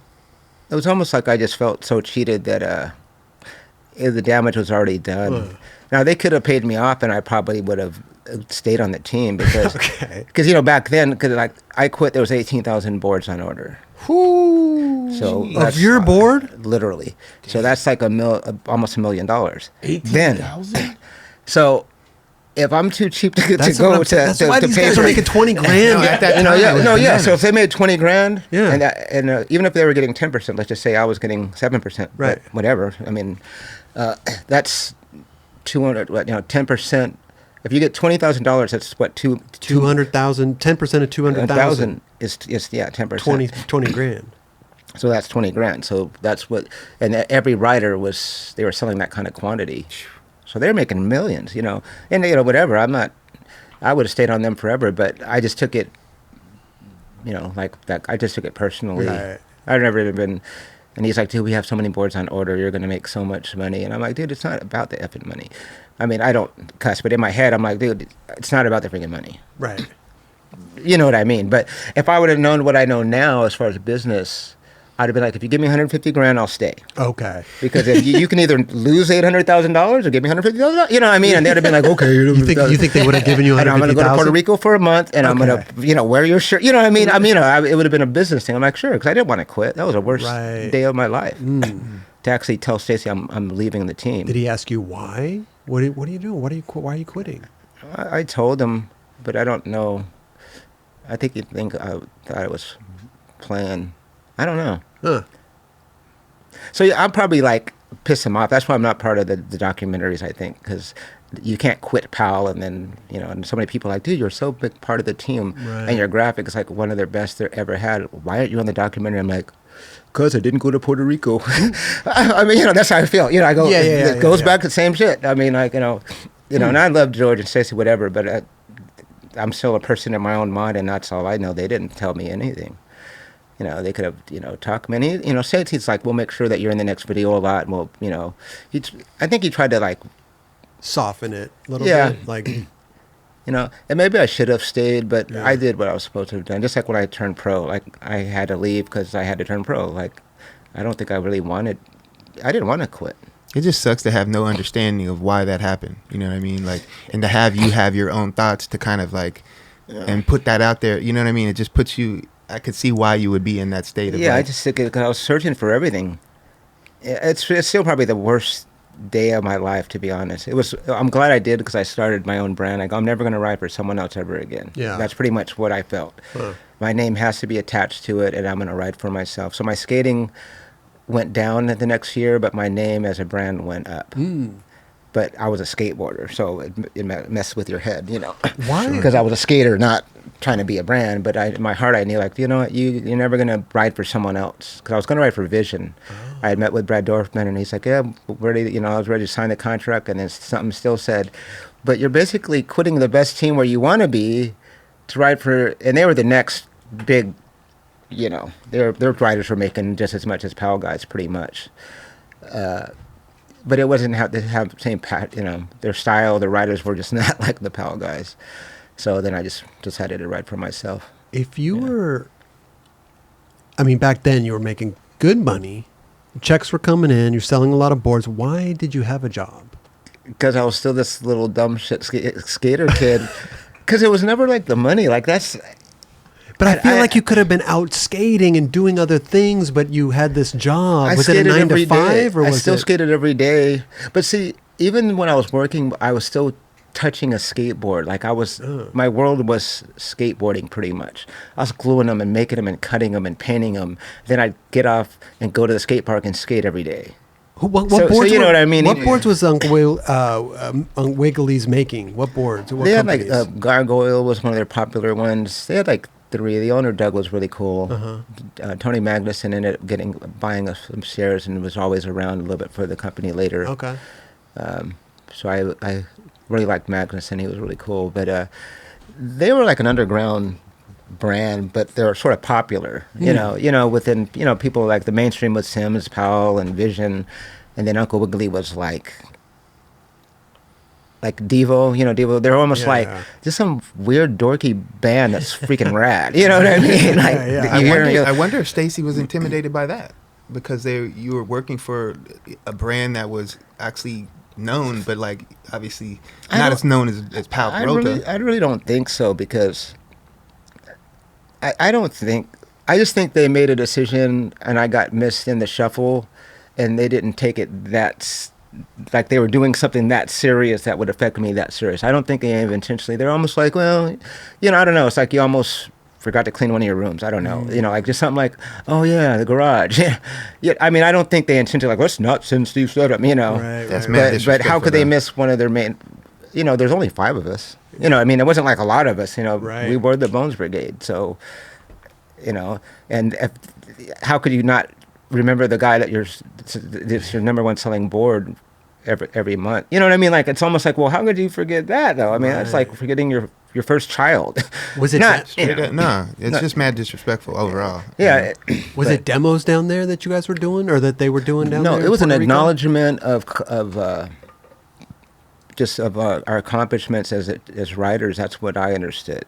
Wait, in Puerto Rico? Yeah, they just sent them like, we're going to send you guys to Puerto Rico just because we're like the number 1 team. Yeah. Oh. That's what made it even worse. Oh, it was like, hey, here's a present for you guys. Here's a little present. Yeah. So I'm lightweight getting mad for you. Yeah. So, but like I said, everything happens for a reason. Because I mean, I still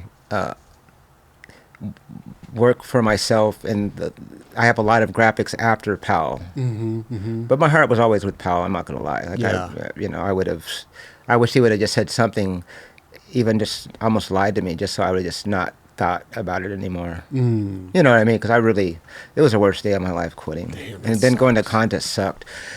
Because I'd see Tony Hawk and Caballero together, and they're like, hey, Steadham, what's up?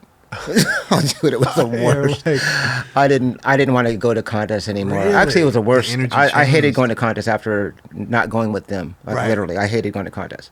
I went to every one, but it just sucked. That's why you were over it when Vert died too. Yeah, I feel like combination. Yeah, it was and I wasn't, it was business, but I've slept on a couch, I've slept in my car. You know, I was like, shit, I got a blanket in the car to sleep in. I'm gonna skate in the contest tomorrow. People are like, what? You know, I mean, like, I'm there. They're like, so making money and then becoming bigger didn't really I never got my head into like, oh, you're like, you know, some big skater guy, you know. And how did you go about like making a company back then? Did you talk to people, like who was going to manufacture your boards? Who was going to do, like, how did you navigate all that? I don't really remember. I remember someone contacted me named Jim Ball from Sugar Up International. They made roller skates. All the roller rinks around the world, they were the ones that made those, multi-million-dollar company. They're super square and generic, and I would never have ridden for them if they paid me $50,000 a month. They're that, like, riding for Kmart. You're a millionaire now. Like, dude, you ride for Kmart. People, you're like, I can't do it. Wow. But he's like, we'll give you unlimited budget, and you can come up with whatever name you want. And then I came up with Steadham Designs SGI. So I could have my name with their name, but it was my name first, so I felt like that was cool, and I had unlimited money. I'm not gonna lie, I didn't even know what the hell to do with it. What do you mean unlimited? Like they were just like, hey, you have a budget of a zillion dollars. Well, he didn't even say a number. He's like, whatever you want to do, you can do it. So after I signed that contract, I had full-page ads in every issue of every magazine, every issue. They signed 2 or 3 year contracts to get the cheaper rates. I didn't have a manager. I came from being a top skater from Powell. I didn't know shit about business. With just, basically like a credit card with, $500,000 on it. Like, what do you want to do? Damn. Oh, like, I didn't know. I didn't have even a manager. Like, dude, you have to do this. We have to do this. We got to build a facility. You're going to skate and forget running a company. I'm going to run your company. You're going to skate and hang with Tony Hawk and learn 540s. So I was just going to learn 540s. And that would have, kept me in the top, Well, my skating went down, and then because I started running the company and learning about all the deadlines and all the stuff that's not fun. Skating's fun. And, right. and that's what Stacey did so well. He's like, you just skate. I'll do everything else, make everything else happen. And that's how I think we're all so good. He tuned your mind. All you thought about was skateboarding, right? Like that's all I'm doing right there. Right. Skate. And then he fixed everything else around you. And that's, I think, why his genius of saying you're just focused on your ability. So you could have had somebody in place to do the job that you were doing there, and you could have just skated? I just didn't have the mentality to even think like that. I was still playing checkers, basically. Right. I had someone like Sean, like, you can run everything, talk to the team, do all this. I'm going to go skate. He's like, you just go skate. I'll take care of that. Just helping, running half the thing. I just stepped into all of that. And I enjoyed it, but my skating separate. But I think since I knew I was on the Powell team, that was like my hiding. I didn't have to skate because I didn't want to go to contests anymore. I really wanted to go with Caballero and McGill. And, I flew with Tony Hawk usually. Right. Because we were in San Diego, and then we all get hotels together. So every contest, I was hanging out with them. Did you get to build a team? Like, what was I got writers and stuff. Yeah? Okay. I wasn't a good babysitter. No. It's about all my life. No, I'm not gonna lie. I couldn't. I did. I. That's when I go, Stacey, how did you do it? It's like, oh my gosh, it was bad. I was still a skater trying to deal with skaters, thinking that would act mature, but as soon as you sponsored them, they were like little. They regressed. Like, Daddy, I need to go to the bathroom. I mean, not literally, but almost like, oh, the bathroom's right there. Like, oh, okay. It's like, really? Like, so I wasn't good at that. Okay. But I had like Jake Piasecki. I don't know if you remember him. He rode for me. He was he was a vert skater guy. He was one of my most loyal skaters ever that rode for me. You could have offered him $100,000. He's like, nope, I ride for Steadham. Like, like it was one of those very rare. I'm just like, look at him like, dude, you got to do what you got to do. I'm not, But he was always like that. And but I didn't do good with anyone else.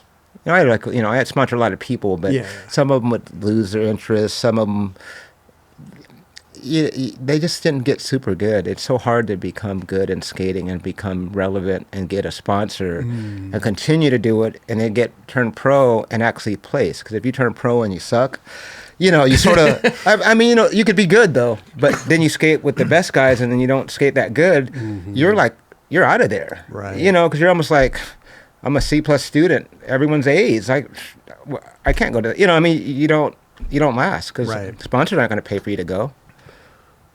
Hotels, flight, they're like, we can't do it. So a lot of people fall off. And, even now, a lot of people don't make really good livings. Sure. Oh, my And gosh. corporate America's in skateboarding now. You know, with Red Bull and Monster and Nike. Adidas, getting yeah. you getting shoe deals. That's where you're making crazy money. You're not from even skateboard sales. They wouldn't even be. Well, there's a lot more companies now too. Skateboard sales for board sales are on the bottom of the totem pole. You couldn't survive being a top skater now off of board road. There's no skater out right now that's selling 18,000 boards. There's no order being placed for 18,000 boards. Maybe that might be for a year for the whole team. I want to know who sells the most boards a month. I don't know. You think Tony Hawk's still up there? I wouldn't think. I don't think he is. Okay, I'm just a question. Maybe. I think he's got to be up there though. Not like the one. But I think Nyjah maybe. I wonder. I don't really ever look into that kind of, but it'd be interesting to know. I think Steve Steadham is still up there, man. Yeah. Well, here's a question that I have to you. Like, so when you sign with the company, now you're in the company and doing it. Like, and what year is this? 85, 4, 5, 6, 86 7? is when I started running ads because I was on Powell. I think it's still in 85. The end of 85, that whole transition happened. So 86, 87, 8. Now we're coming into like vert dying and all that stuff. It started dying a few years later. Yeah. And then 88, it was 89. by the 90s. I think it was pretty much. And I would assume that's when did the company that you were with. What was the name of them? Steadham Designs, SGI. Who was backing it? What was the name? Oh, Jim Ball from Suregrip. Suregrip. Now, did they're my Suregrip investors? Yeah. did Suregrip pull out at a certain point? No, they didn't pull out. I think just the sales just. Well, yeah, died. I mean, vert was done. It's almost like you're selling hot dogs and then no one wants hot dogs anymore. It just fizzles. It just fizzles out. Like what happened? Like that's how it was. You could flip a patty. You know what I'm saying? Yeah, like get in there and make a popsicle. Yeah, having deck. a company with someone that skateboarding, the entity the area that I was into, died. Didn't make sense anymore. It wasn't right? even. You couldn't transition to that. You couldn't. I would have had to literally just get street skaters like H Street. I could have gotten involved with Tony Magnuson and Mike Tonaski.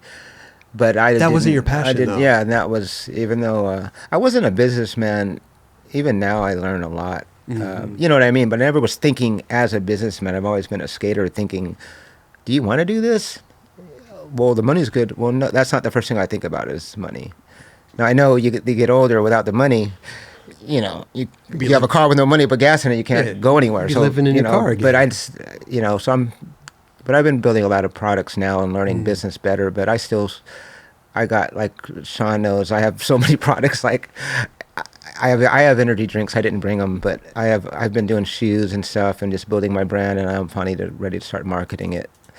But I've just been designing a lot of products for a long time. More of the passion part of it, is what drives me more than just saving every dollar. Oh yeah. I'll spend every dollar to do more stuff, but it's all sort of done in design now. And so now it's time just for better marketing. What did you do when you stopped skating and all that stuff? What were you doing at that point? I quit for 15 years and played drums in my band, Citizen X, and traveled all over the country and Canada. And I don't think I was ever going to skateboard again. That was really? Not that I didn't want to, but, vert skating, pool skating was done. Street skating was definitely here. You weren't even going to jump on a board. Oh, no, because I couldn't just go skate sometime. It's like I have to do it 100, I have to live it sort of, especially coming from that level of skating. I don't want to just go to the skate park and carve around. Oh, yeah, I'm almost like, yeah, okay, that's cool, but I would just stop going to the skate park. I think I got to have a reason to do it, I think. Okay. For me, I don't know. All in or none. Were you playing? Yeah. Were you doing music before when you were skating, like playing the drums and stuff, or? Not really. I started playing drums a little bit because I had so much money that I didn't. I mean, then I didn't know what to do with it, so I'd buy some drums and just started to get a hobby or to do something else. And then, I just drums was the only thing. I think I heard Tom Sawyer from Rush on the radio out here. Didn't know who the band was, just heard the intro, but 12 bars later, I was hooked. I was going to play the drums, literally. And they're like, that's Rush, new single. I was like, oh my gosh, I didn't even know who they were. Oh, wow. But just something that it did to me, the syncopation of how Neil Peart played. But I quit for 15 years and just played drums forever. That's it. You know, and started singing a little bit and playing keyboards and then learning how to write songs. Huh. And then that guy talked to Tony Magus, and he's like, yeah, you know your board on the internet. It's like one of the most expensive boards. And I looked at him and started laughing. I go, yeah, right. Like on eBay and stuff? No, yeah. Yeah. No, some other person that was a musician told me that, and I had never Googled myself, so I'm like, look at him, like, dude, you're high as a kite, you know, like it was like 10 years later. And he's like, no, for real. And then I talked to Tony Magnuson out of nowhere, and he's like, oh yeah, your board's like $3 or $4 grand, like for a used board. I'm like, yeah, right. But I knew when he said that, I go like, huh? And he's like, no, for real. Nowadays, these boards are super expensive than yours are. But I think the more I was not in skating, the more it was, you know, not desirable, but in a way, you know what I mean? Because people are like, collectors, like, oh, we don't, he's disappeared, he's gone, he doesn't. And then, I went to see a Vans contest, you know, the comedy pool, and then everyone's like, where you been at, you know? And I was just like, whoa. And then that made me realize, like, but skating vert came back technically, you know? And then when I seen it, I was like, I felt that feeling again, and I'm like, oh, I want to skate again. So and then I got back into skating and would come out to the Vans skate park in my little bus I had and stay for 3 months, skate every day by myself At the Vans Combi? Yep. From learning to carve and get to, you know, roll in again, it took forever. But then once I got my legs back, everything came back pretty easy once I got that frequency back. Okay. You know? Okay. But, yeah, I learned French never on transition again. Nice. With lesser size, like, oh, try one. I go, actually, I was too afraid to try one on tile. Yeah. You know, coping. I was like, hell no. I went literally down to the try. I went super low and did the little, you know, like literally my hand was on the transition. Like, oh, really? I mean, literally. And then like the same run, I did 5 in a row, and I was already halfway up the wall because they're easier higher, but they're scarier. But you know what I mean. And then I started just skating, and then I started skating on the combi pool contest, and then I fully got back into skateboarding again. Yeah. You weren't at the last combi? No, I was telling you to run. I didn't get invited. You should have gone. It was amazing, dude. Just the last hurrah there, you know? It was nice. Yeah, I don't know why they didn't invite me. I wasn't going to go and watch. Yeah. I could have went and just sort of said, I'm going to skate.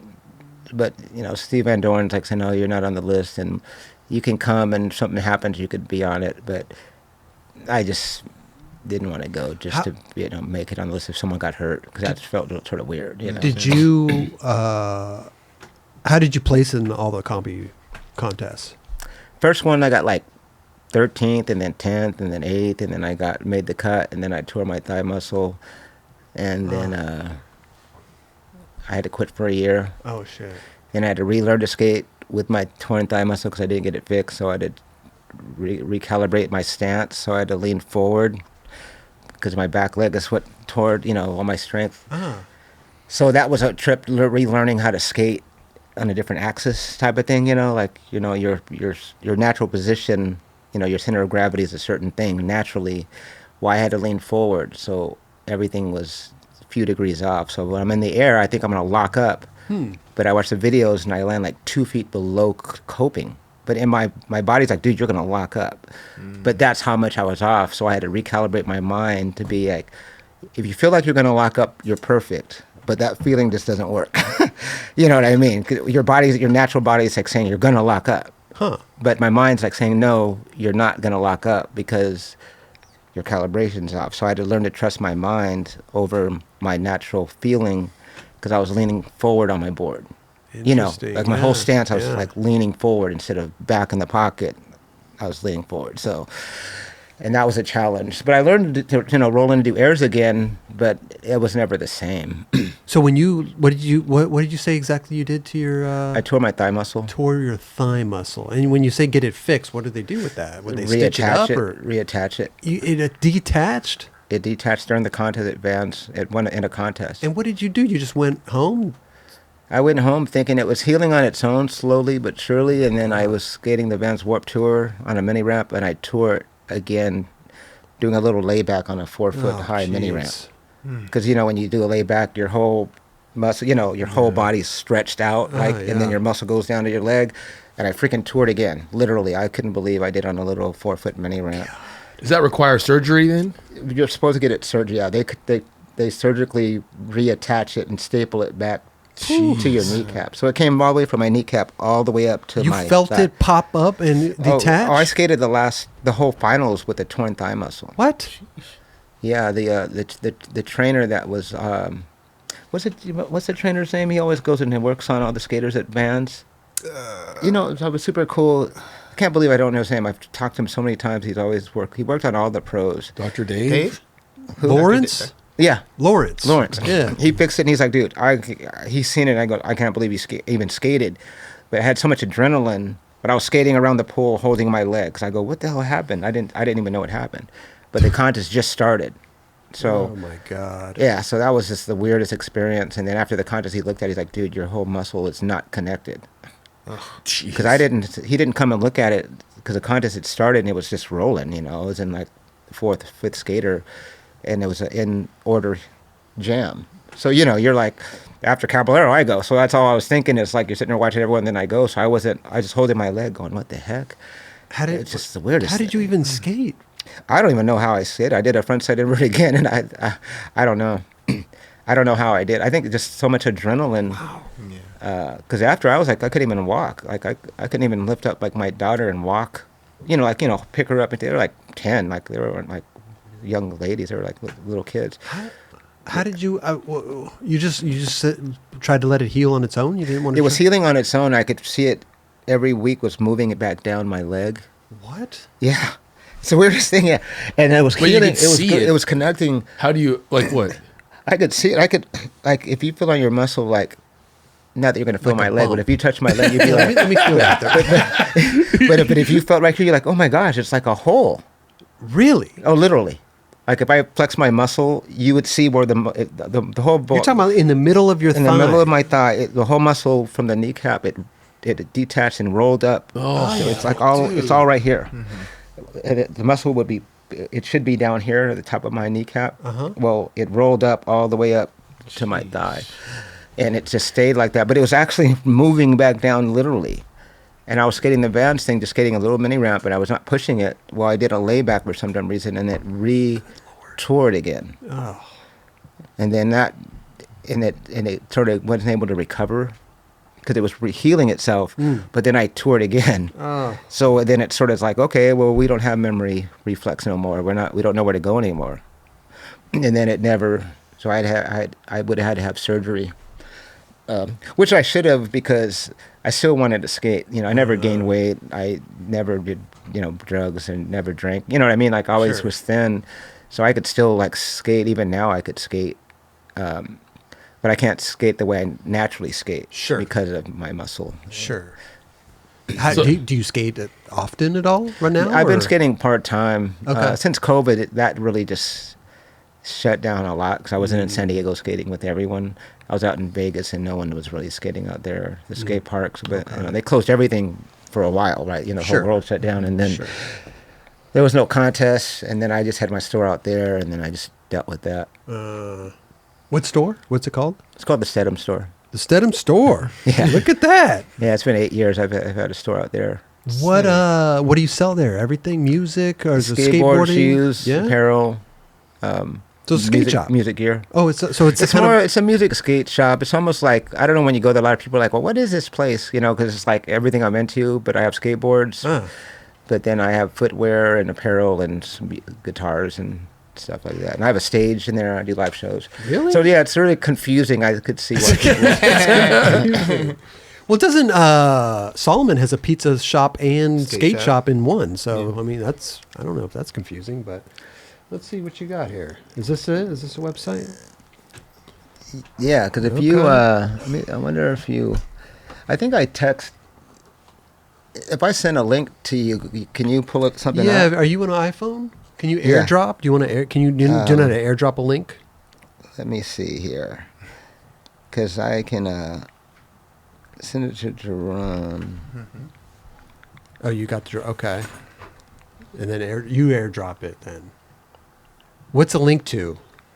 Well, I have a 3D link of my store where when you pull it up, you can literally walk around in it. Oh, what? Really? Yeah, it's really cool actually. Let's check it out. So I'm gonna send it to him. Yeah, let's check this 3D. And then you can. Wow. Look at you, Yeah. got a What? bus, Look dude. at that thing. Yeah, I've been blessed. I have a Prevost.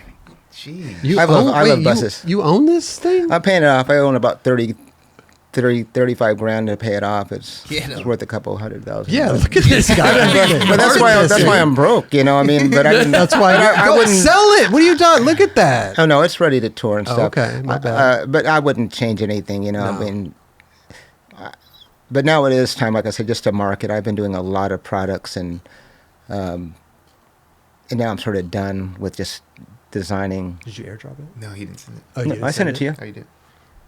Drawn doesn't know how to airdrop. Sure. Could have turned his phone off when it recently. Is that it? Yeah. Did you get it? Yeah. What's that? Yeah, I got it. Oh, okay. Sorry. Yeah. Yeah, but it's pretty cool because you can literally walk around in it, and like if you're almost like Should pop up, Mac. if you're literally there, you could walk around with this link like you're there in person. So you Okay. can turn around, you can walk up on the stage and turn around, and so it's a really cool experience for people. Like if they never do come to my store, you can almost be like, oh yeah, I've been in your store. This is it. Ah, it's Yeah, like that's a it. virtual. So if you use a cursor and like Yeah. walk in with your cursor, it'll Okay. move in, That's amazing. and you could literally just go into the store. Whoa, dude. Then if you scroll a little bit and then go forward more, see like Got that. the- So Who plays the piano there? Is that you? yeah, I play piano. Yeah. So you walk do a right little- in and someone playing piano right there. That's I let people play the piano all the Okay, time. okay. That's play. a digital one. That's more of a store prop, but I have a real acoustic. Now click and go forward. Go more. forward? Okay. Yeah. I just See? wanted to, I was just Oh, okay, checking yeah. it So, out. so you can Yeah, literally yeah. walk in. So you can. You got guitars Like a- up So like if there. you're there literally, and you wanted to turn around, you could spin around and like Bro. literally spin around. Hold So on, it's what pretty. is- It's a carousel. Yeah, I got these carousel horses. And I know. What the hell is this? Yeah. Yeah, it probably looks like a skateboard museum, half of it, the way it's sort of trippy with all Wow. that stuff. But Okay, so then you got I just a wanted something different, you know. piano, I didn't really have a particular plan. Like, yeah, that's the real you got the acoustic right there. drums. where is this in Las Vegas? It's in Las Vegas in the Boulevard Mall. The Boulevard Mall? I don't Yeah, know where old that is. I'm not school really mall. familiar with that. It's on Maryland Parkway, about half a mile from UNLV. Oh, Okay. You know, but that's a stage in the back there. So, hold on. you know, let me see if you have my board on the wall. Or is it just Steadham boards? I just mine. Oh, I'm, I'm pretty much an ego You head. should not be It's- surprised. I don't. You know, I do want to start carrying all the Powell boards because I'm just a Powell fan. But I, Get some chocolate boards and girl boards up in there. I think I probably will just to be more of a legit skate shop. But No, man, if being you're called the doing your Steadham thing, store, this I just works. wanted to just have my own products and because I have blankets and pillows and you know just all kinds of stuff That's that has super nothing to do cool. with skateboarding. You got a couch. If I was sitting on the couch, If this works, it works. You don't need to do anything else. Do you do like Well, little it's events basically there? my man cave is really what it, you know, I mean, but then it, you know, because the mall let me, I said, could I do live shows in here? And they're like, oh yeah, sure. So if you scroll to the right a little bit or move to the right, you can actually go up on the stage. oh, I can go up on stage. Oh yeah, no, you Like can, you're and then performing, you Chris. can, you could, yeah. So you can walk up to my keyboard. That's what it's like, Chris. Right here. Yeah. So you know, so you can literally get an experience of like being there. You know. Dude, I feel like I'm ready to roll, man. I got the lights going and everything. You know, so I had a lot of guitars. You know, and Now those are for sale. they're all gone now. I sold them all, but I'm working on getting more. How much does a What do you guitar go mean? for? What's that? Go ahead. How much does a guitar go for? Oh, they're all different. 250 all the way to a couple grand. You yeah, sold you all know. these? Or- I sold 250 guitars in What? like 8 months. Without How did it you really- have? You had 250 guitars? Literally.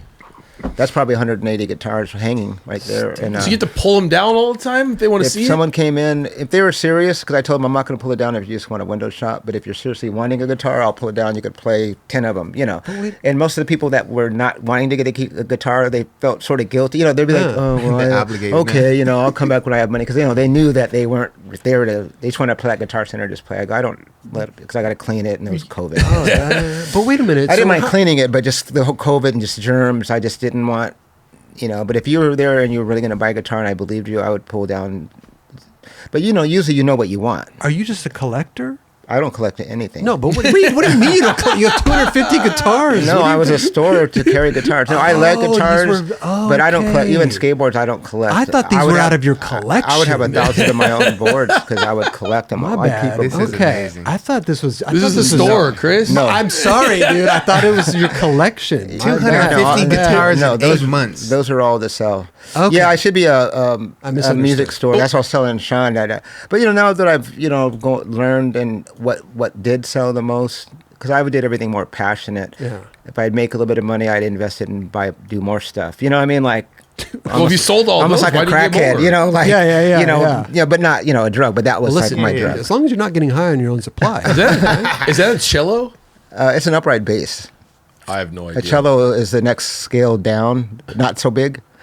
But an upright bass is there's a bigger size than Okay. that, but it's an upright bass. But wait, if you're selling all the guitars, how come you didn't order more? Because when you keep buying other stuff while you're trying to build the house, your house takes an extra 2 years to build because you didn't finish all the plumbing all at once. I mean, that it didn't really work as an analogy, but that type of thing. Like, I got all these products, so as I make money and I'm doing like energy drinks and I want to do 20 graphics, and then it's more than I should be doing, then cash flow goes to that instead of Okay. replacing every guitar as a solid business person. You know what I mean, right? Just literally no.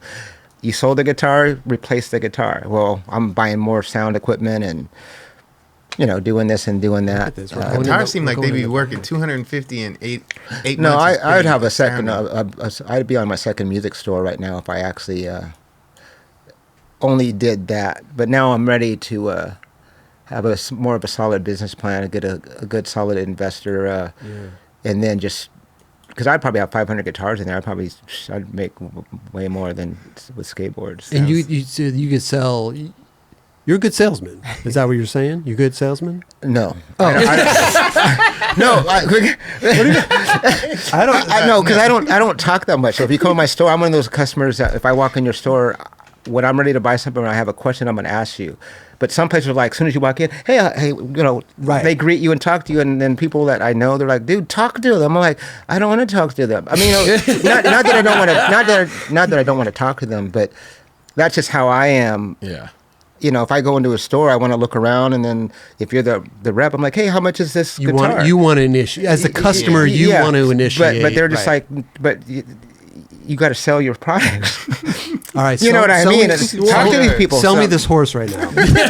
Dude. sell me I've this had horse. 100 people want to buy those horses. What do you get? Are you the only one working there? Yeah, Wow. yeah. I don't. So my whole analogy on that was, if I don't want to get a paycheck to pay myself to work, I can reinvest it. Because I'm still a skater that'll sleep in my car. So as long as I got car and some food, Or your bus. and my butt, or my, but I'm just saying the same mentality. 'Cause I could have a couple more thousand to just build more stuff. Like, that's just how it works. But now I have to, Sean came and got involved with my brand, and I'm gonna, I'm trying to get a couple of people to help run the brand. Like, oh no, don't talk to me. Close Right, the deal. yeah, let me talk know. to me, Like, I want to become a real Right. solid brand. Okay. I'm truly And, mind blown, and that's bro. where I'm at now. I love it. Well, who's running the shop right now? If you're here, It's closed. Oh, I So don't when trust. you're- I don't give the key to no one you with all need that to stuff you in need there. to relinquish a little bit. Let go a little bit, and you need to. I'm gonna find a couple more people like Sean, Yeah. and have a No, team of for people real. and let us run it as a team. And Yeah, like, you do. You if need I'm that. the cook, I'm just cooking. I ain't doing nothing. There you Like, go. literally, like, if I'm gonna be the skater, I'm just gonna skate. Right. You can talk to Sean about whatever else. He can let me know how it went, but I'm gonna learn, judo airs to I fakie feel or like something. there you go. I There you love go. it. I feel like if you want to run this place, like you need to have that trust in somebody that No, can I help don't. you out when you're not there. No, I totally agree, Did you drive the big van, the bus I here? just- Is it no, I did parked my- out front? dude. I would have been driving around for an hour trying to find a place to power that bus. You gotta save the miles on that thing. Yeah. That's a Well, cool. no, luckily, like he said, yeah, there was a spot right here in the front Oh, that there I was- could have was there? parked. Oh, man. But to find that is so. Yeah, that's one of the- Yeah, you'd have been you get rolling the you get dice. lucky. Like early in the morning Oh, yeah. or something, you can find those spots because it's 4 car lengths long. Okay. Well, You I'm know- gonna tell you this. It's a beautiful shop, man. It's really Super really cool. interesting. I think I'd have a great time in there looking at everything and Well, walking you guys gotta around. come out and I would visit. love to, dude. Do you I do wanted to events do a there? skate rock show. What? Do you do events? Yeah, I do live shows in there. That's really why I took the lease, because I was just doing online store from my house before. The mall said like, oh, you can do live shows in there and build a stage, and I was like, really? I thought they were messing with me too. If they were like, no, for real. I think they knew that malls were just changing with the online Yeah, thing, yep, so they're yep, like, yep, yeah, yep. sure, you could do it. And then I've been in there 8 years. I've had a stage, and when the mall closes at 7, I could do full on.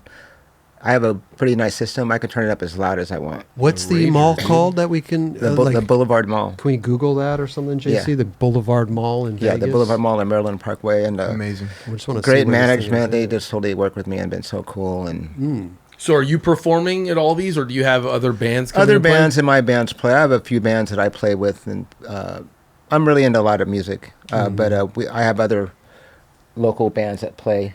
Kid bands, younger bands, older bands, just all kinds of music. Nice.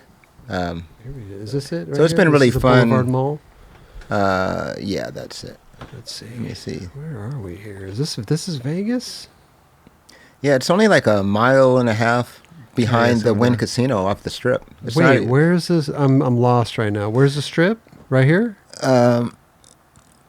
No? Encore's right there. So Yeah, because the west. Oh, there's the Wynn Las Vegas. Yeah, so I'm east of there. So I think would that be? That might be. Yeah, is that to the right? Is that those pens? Is that the that's That's Boulevard Mall? So see, I'm that close to the Wynn okay. Casino. Yeah. Okay. I mean, you could pretty much walk there, but take you like half an hour. But it's it's really close though. I mean, Right, if you right. drove, it'd take you 3 minutes. To drive down the Okay. street to my mall. But it's off of the Strip.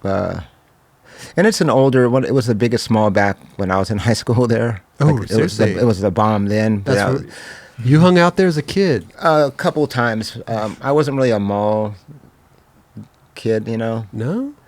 I was a Didn't hang out at skater, the mall? sweating, walking across the desert to go skate to some skate park or Not some getting pool. not getting Auntie Anne's or anything? Mrs. Fields cookies? Or No? Julius? Okay. No. Yeah. Getting an orange bang? What's going on? I know, Orange Julius and stuff. Yeah, no, I went to some malls, but no, I was Okay. never. I was really like just the skater. Yeah. I wasn't like the posh. I didn't have friends that were like, let's go to the mall and hang out. No, I never really hung out at the mall either. But it's right down the street from UNLV also. And, Okay. Well, man, anybody out there that goes the Boulevard Mall, go Yeah. visit Steve over there, man. yeah, it's Amazing, pretty. dude. I love it, dude. So you've been there, you said 8 years? A little bit over 8 years now. Yeah. okay, It's crazy. Yeah. okay. Time's flying. And when did you move back to Vegas? Because you were living out here did you move back? 22 years I lived out here. My father passed away, and then I moved back to be around my mother Okay. about 15 years ago. 15 years ago. And then I was there just running my brand out of my house because everything was online. Were you in LA or were you in San Diego? I was in San Diego. I feel like that's where the vert skaters, all the Yeah. vert ramps are down there. Yeah, I was in San Diego. Okay. But even when I quit for 15 years, I just had recording studios in San Diego. I wasn't even skating. Not really? I had POD. They was a big rock band. They wrote Satellite at my studio. Okay. I didn't even know who they were. They came in and they were just like, yeah, we want to write our album here. I'm like, okay. And they're like, you're the POD? I'm like, no. My friend's like, POD was here? I'm like, who's POD? And then they have told heard me, of I'm them, like, oh yeah. gosh, did I do their heavyweights? But yeah, they wrote Satellite. That was one of their big albums at my studio. Really? Yeah, like 3 million records or something. It was like whatever, triple platinum, That's whatever amazing. they call it. So you had studios that people could come and record at? I had a big recording studio in Santee out in KKK land. It was straight up. What? KKK land. Well, yeah. Seriously? Well, yeah, pretty wait. much. If you live there, and then if you're a black person, and you say, "Yeah, I'm out in Santee," people are like, "You are not." Like they're like, "That's where all the white, white race people are." I've heard that before. I've never heard of this. Yeah. Really? Yeah. Crazy. I didn't ever really have an issue, but I was told by multiple people that live there and other people, they're like, "Oh, that's like the part of San Diego that's most people that have that outlook." Wow. But I never had anyone call me a name or, I was always in a studio, and a 7-Eleven was right in front of my, like half a block. I could just walk there and like 30 seconds. So I wasn't driving, I wasn't going to venues and stuff. So I wasn't out. But I never had any problems. I was there for 5 years. Why was it there? Did you just like the rent was cheap, or the building was perfect, or what was it? Well, I had a house fire. Oh no! And all my stuff got burned. Oh. And then I'm staying in a hotel with my kids and their mother, because my house got burned. Jeez. And I'm looking through the paper. All my recording equipment got burned in the fire. No renter's insurance. Oh God. $100,000 or more worth of just music, recording gear just burned. All my literally just burned. And I'm looking at ads, and some ads like, "Oh, recording studio available," and I didn't even have any gear. I had a burnt speaker. I kept a burnt speaker. I don't know why I kept this burnt speaker, because if you ever been around a fire, the smell is horrendous. Crazy. Like, we had to throw away all of our clothes and everything. We washed them 5 times. It still has that smell in your clothes. Yeah. And it wasn't like in the fire. It was just in the house. Well, I went there and bored, and I talked to the guy. His name was Lou, older guy. I talked to him about 15 minutes, and he's like, "Oh, yeah. Yeah, so yeah, you could have it." And I'm looking at him like, and I'm like, "Have what?" He's like, "Oh, you can have the studio." And I go, "Huh?" And he's like, "Yeah, you're the right guy. You can have the studio." Like, for real. And I'm looking at him like, "You're crazy." I mean, because I didn't have any gear. I'd have nothing. I was just like bored. Was the studio, was it? It was a full-blown. Equipped. Elvis Presley recorded some of his first recordings in the studio. Wow. Straight up. It was a real recording studio. 40-foot tracking room with a big 20-foot glass.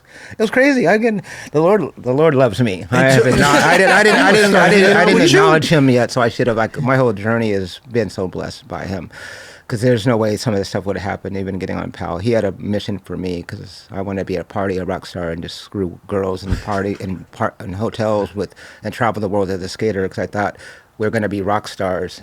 I ended up on Powell team. Crazy. They didn't do that at all. Yeah. I mean, I'm just saying, the frequency that I ended up on was literally the opposite of what I was thinking. Right. The Lord's like, "No, I got something better in mind for you." Was the recording studio a reasonable price? It was like $2,500 a month. What? 2000 back then. That's not bad. 2000, yeah. So what? Probably early 90s? Yeah. Because 20 years ago. Okay. That's not, I mean... Yeah. 2005, yeah. Early I mean, 2000s. for a full-blown recording studio, that's I feel like that's cheap. Yeah. It was cheap, because when he told me the price, I was like, but I didn't have anything to make any money with. So it was sort of like, could have been $10,000 a month, because I was just like, you got to shoot a podcast. You don't even have a camera. You have your one phone. Right. Like one phone. And it's a janky phone. Yeah, almost and it's like burnt. Yeah. So you're just like, how are we going to do this? Right. But like I said, a year later, I had more equipment than I had from the fire. Wow. So, so being, I have to always acknowledge Jesus Christ and stuff for me, because that's the only way these things happen. Well, POD walks in and they're like, "Oh yeah, this is the best." I didn't even know they're a legit. Christian band, and the drummer Will was in there for 2 months, and he came in the studio, because they'd come and talk shit to me every day, just like, "What's up, Steve?" And they're like, "Yeah, man, we used to ride this fool skater's named Steve Steadham. We used to ride his boards and shit." And I'm looking at him like, "Whoa," and he's like, "What?" And I'm like, "Dude, I'm Steve Steadham." And he's like, and then he's looked at me like, "What?" They've been in my studio for 2 months. No. And I see them almost like four days a week, because they only rehearse for 2 hours, Monday through Friday type of thing. Okay. Literally. And I'm like, and I looked at him like, "You don't know I'm Steve Steadham? It's called the Steve Steadham Sound Laboratory."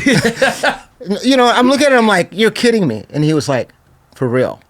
And then he's like, and then he went in there, yelled at all of his other musicians, "Dude, there's Steve Steadham in here." And they're like, "You guys have been here for 3 months. I see you every day." And they're like, "What the hell? You're Steve Steadham?" I'm like, "You guys are just dumb." Wow. I mean, not like that, but I'm like, how can you even, not like you should know, but like, it's called the Steve Steadham Sound Laboratory. That's what I call it. But I'm sure there's other Steve Steadhams, I haven't met one yet, but yeah, maybe there is. No, there is not. According to the internet, there is, because there's a couple other, but So you're renting this place out for months. they wanted to write their album there. They just said, "This is where we're going to write our album at." Okay. And I'm like, So they wanted to leave their equipment set up in the main room, the tracking room, the rig room, and they wanted 3 hours, 4 days a week. And they paid me like $20,000. I could have asked for more. Yeah. They had a record deal with Atlantic. Okay. So see, I didn't, and I gave him a good price, but I'm not gonna lie, I would have said twice as much because the bass player, he's looking at me like, say a lot. But I'm like, why are you looking at me like that? You know, because, you know, he's like, we have a crazy budget. We want to write our album here. It's important to us. You know, we don't, I could have said 50 grand. They'd have been like done. 50? Right. No. If I would have said 50, they'd have been like, that's fine. Well, you got Elvis that recorded there. Yeah. Like, there's some, the walls, right? Yeah, there's it magic. It was in a there. real track. It sounded great. But yeah, they were there for 3-4 months. Oh, They wow. extended it, and then they came out with the album. Okay. And it sold 3 million records. It's pretty crazy. What album was it? Do you remember? Satellite. Oh, Satellite. Okay. I'm not familiar, but maybe I'll check it out. Yeah, and know Satellite. That it was recorded So in then- Steve Steadham's. So I heard all. I know they gave me a credit, like Okay. you know, just. But I don't know if they said because they didn't record it there. They wrote it there. Oh, they didn't record it. Wait, No. They wrote the material. just wrote there. it? Yeah. Because with musicians, it's It's a like recording it's like where studio. you're writing your albums is super important. Yeah, you know, yeah, like yeah. where you know, and they all right when they walked in, they're like within 5 minutes, they're like, we're gonna write our album here. Why didn't they record it there? It's a recording Oh, they studio. go to They had $1 million budgets. They Oh. would go to L.A. and record with Michael Jackson. You know, like major. Yeah. You know, when you get record deals like that, you're going to the big Hollywood studios that Motley Crue recorded at, or you know, like all the big artists. They just go to there where there's just the fat sound and $1 million worth of gear. More than that. So they didn't record a sample beforehand? I recorded some just live rehearsals for them to give Okay. to their There you producer, go. Yeah. and their producer came and rearranged their songs. That's one thing I learned. Because the producer came and rearranged their songs. And I'm like, what? They're like, oh, yeah, he knows how to... You might have a bridge at a certain place. He goes, no, that should be the bridge, and the intro is going to be half of the bridge. You know, just... It's like the Rick Rubin comes in. pretty much, yeah. And I'm like, really? And they're like, oh, yeah, we pay him, and that he makes... He's part of the team, but he makes hits with bands. Just like Mutt Lang, I don't know if you know him. He's a Def Leppard producer. Okay. You know, and if whoever he works with, they come multi-platinum selling. He's a musician, but a producer. Wow. But they had a guy like that from Hollywood. And So you watch him like kind of do that whole thing with him? yeah, it was a trip to see that because I heard the songs when I would listen a certain way, but then they got rearranged. It You know, sounds but totally then different. I never knew that producers did that. Even to be honest, I didn't know like I thought they just sort of oversaw the recording process. Not, but some producers can help with co-writing the music. Oh, that's the wrong drum beat. You know, he hears everything. You know, and the drummer's like, oh, make the kick drum like 8 notes or something. You know, just like instead of all those notes, make it simple. And the drummer's like, oh, okay. You know, I mean, like the drummer's playing as a drummer, not a song, playing a song. You know, anyway. It's so crazy. Yeah, it's pretty cool. But I'd never seen that, and so I learned something. And like, he does that? He's like, oh yeah, we had to wait to do our album to have him produce us. You know, like he's that popular. You know, like he had to change their schedule just for him to produce. But they sold 3 million records for the album that I produced. So obviously, it works. Wow. You know. So you got rid of that place when you moved. And then I moved to Moved, Vegas, back to Back to Vegas. Okay. Yeah. And then you opened the shop up there. About 5 years later. 5 years later. Okay. Yeah, I was not going to have no store. I got to come up there and visit you, man. I'm gonna put a skate rock show, so I'll invite you guys out. You know, Please Yeah, do. let us Yeah, know. skate rock. That'd be great. I'd love to come to the shop, man. I'll trip out in there. Yeah, Yeah. You're a musician too. No, dude, I don't have a musical bone in my body. We're gonna teach you something. You I do try- stand I up try- on the stage or something. What would you play if you could? I mean, like if you could pick an instrument, what would it be? I've tried to learn guitar. I can't do it. I don't have the rhythm. I don't have the, some people they can hold. I can't hold a whistle. Well, that's the white problem thing. That's going on. I mean, I dance like Carlton. It's like I got the. I don't know what I'm doing. over You there. come over and we'll play some funk. We'll get you We'll Okay. get you grooving. You all of a sudden you throw out this guitar riff. People are like, "What?" You're like, "Shoot, I'm just feeling. I don't even know." Okay, I'm just listen. If No, I but- start feeling it, I'll. No, we'll get you something. But I'm gonna start up like a live show podcast, but more like a live live show with like a live band, more old school. Yeah. But I actually want to have you guys come out and be part of it one of the episodes. Dude, that would be come cool, on, you know. it'd be amazing, dude. But I'm gonna have like a live band. That's what I was asking you. Like, hey, can I bring my band to play? I And you're know. like, I don't think we got room for your band. I mean, we're just a small little, and plus we got I mean, now neighbors you get here. it. Like, yeah. We're not in the studio. We should go try to perform something, dude. Go out Yeah, there you and could do a come out little- and do I told do him I a show would, out there. yeah. Oh, No, anytime. all of us, dude. Oh, We'll go on Well, I'll be in stage. the band. What would you do? I'd like to try You the would play the drums kazoo? because I'd like to that or the recorder. And record it. No, but like, I think the drums would be pretty fun to like learn. I mean, that sounds pretty gnarly though. Is Oh it- no, you can. If we could teach you anything, if you want to play drums, you guys will come out and Do you guys? you guys will learn some parts and play a little groove with you guys. You play anything or want I to play played the anything? trumpet when I was in junior high. Can you, What can you a still play a band. little bit? I The could probably trumpet, play a the little bit. kazoo, Yeah. and the Yeah, guitar. brass is cool. Yeah, yeah, that'd be cool though. Yeah. But do I'm you give super down lessons? What's up? Do you give lessons there too? Yeah, Oh, sick. drums and piano and guitar. Oh, I can play the Cheers theme song on the piano. Oh yeah. Dun, dun, dun, dun, dun, dun, you know? Oh yeah. Yeah, I I've can never play even that learned that. Yeah, that's cool. I could teach you. I could teach you. Okay. Yeah. Very easy. I thought you said he had no musical catchy. bones. That's the only thing I know how to do. You can probably hear it and play it off of hearing it. Yeah. You know? My ear's getting better, but it's some stuff is so hard for me. Like writing original stuff is so much easier because I hear it all in my head. But to play someone else's stuff. But I've learned a lot more. I went from drums to keyboards to learn how to write songs. So I didn't have melody as a drummer. Yeah. But then when you play songs and keyboard parts, you learn melody. Okay. You know, I mean, you know, drummers don't. I think drums are melodic, but not like a guitar or a piano. You know, like, you know, drums are just tuned by the toms. You know, increment down.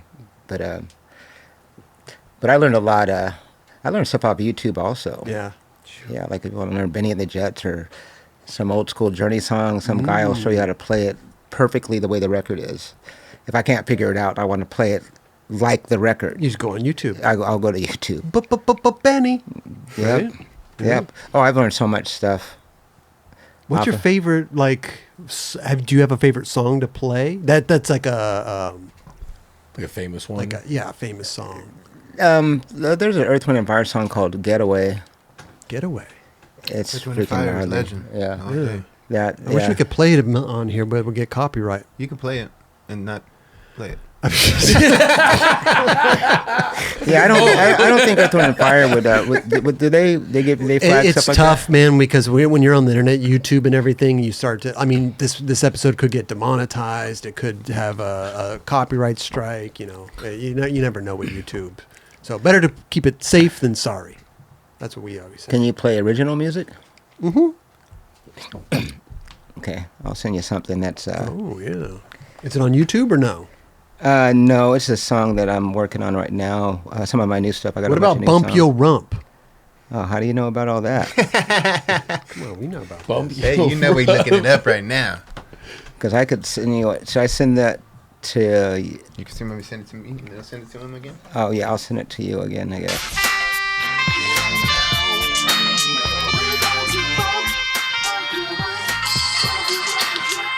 Sorry, I didn't realize there Oh, was it a couple. canceled. Why did it cancel? Oh, you could play it right. What is it? God damn! Are you sure we won't get copyrighted, Steve? No, this is original. Okay. This is my music. Okay. I just sent it to you. No, you Okay, can't the get airdrop in it, trouble so- because it's original. As long as you're not coming after us. Yeah, I was gonna say, boy, he's- Yeah. Hey, well, hey, It's like, this if you guys don't edit this right, I'll be having I'll be hand in your ass. Like those guys. Sean will be calling you. You're like, I didn't do it. No. You know, I'm calling Heck on the no. behalf of Steve. yeah. Call you He's at the shop right Hey, now. I couldn't sue a skater. I don't even see how people get out and all that stuff. I mean, I get it. If someone steals your art or your song, Yeah. that's such art, but someone play their music. What are we about to listen to? Is this like your? It's called Revolution. It's a new like reggae R&B type vibe Okay. that I just going to come out with it. I have 18 new songs. This is it right here. Yeah, Oh, you can hear this that? is- Yeah, this is nice. Oh yeah, trumpet. Yeah. It was. Where's the kazoo? Dude, that's a cool instrument. It is. Listen, one note. That's it. It's amazing. And plus that cartoon character, the zoo or whatever his name was, that it always made the instrument cooler to me. Well, that was his name, right? I think so. I know what you're talking Yeah, about. something. Hold on. This is you singing? Oh shit! You play all the instruments? This is a one-man band.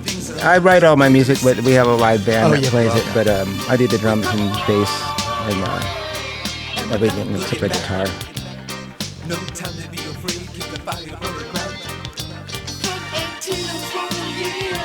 Yeah, You recording this at your studio? at my studio, yeah. I have a studio there. Not at your shop. In my store, in the back of my store, I have a recording studio. Wow. It's in the link. You have to like sort of walk through the wall, and it'll go to the back of the store. Okay, I didn't know that. If you don't know that, you probably will stop where you did. I did. But yeah. if you sort of like walk into the wall, it'll actually go through the wall. Oh shit! Well, yeah. maybe we'll check it out again. Yeah. So, can you hear that out here?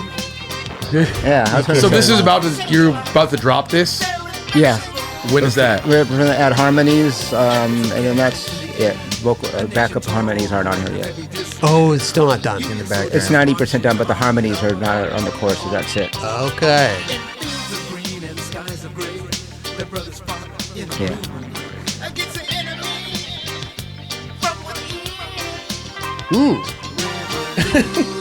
Chris, dance, I dude. like it, dude. Yeah. Just catch it. Go, Carlson. Go. So yeah, I got I love horns. I have a lot of horns in my stuff, but there's some cool trumpet solo that's on here. Yeah. I dig it. Revolution.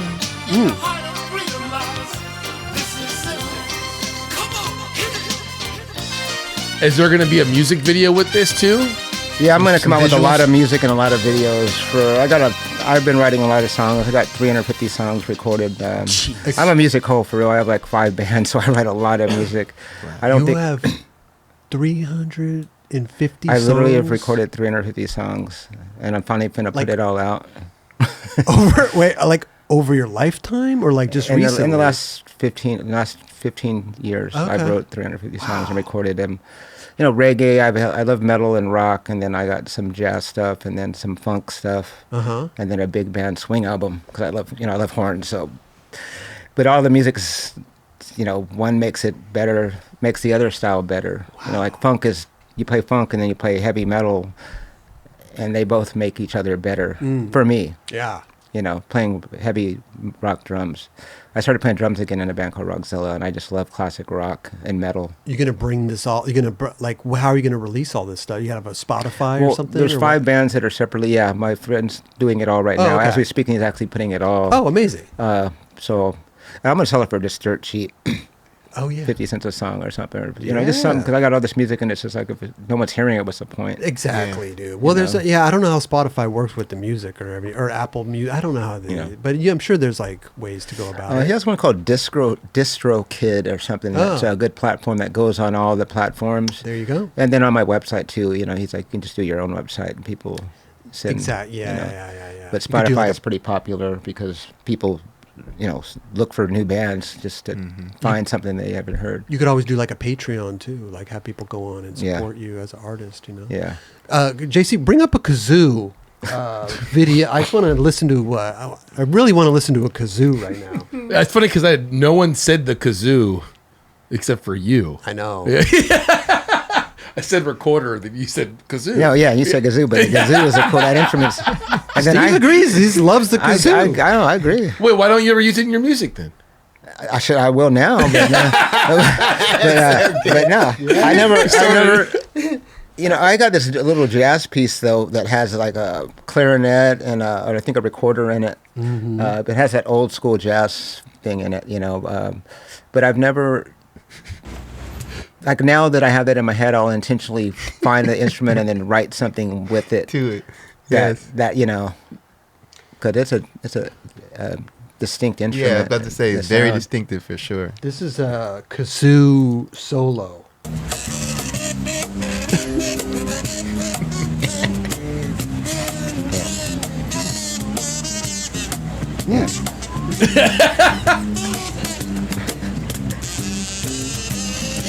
Why does it remind me of the Muppets or something?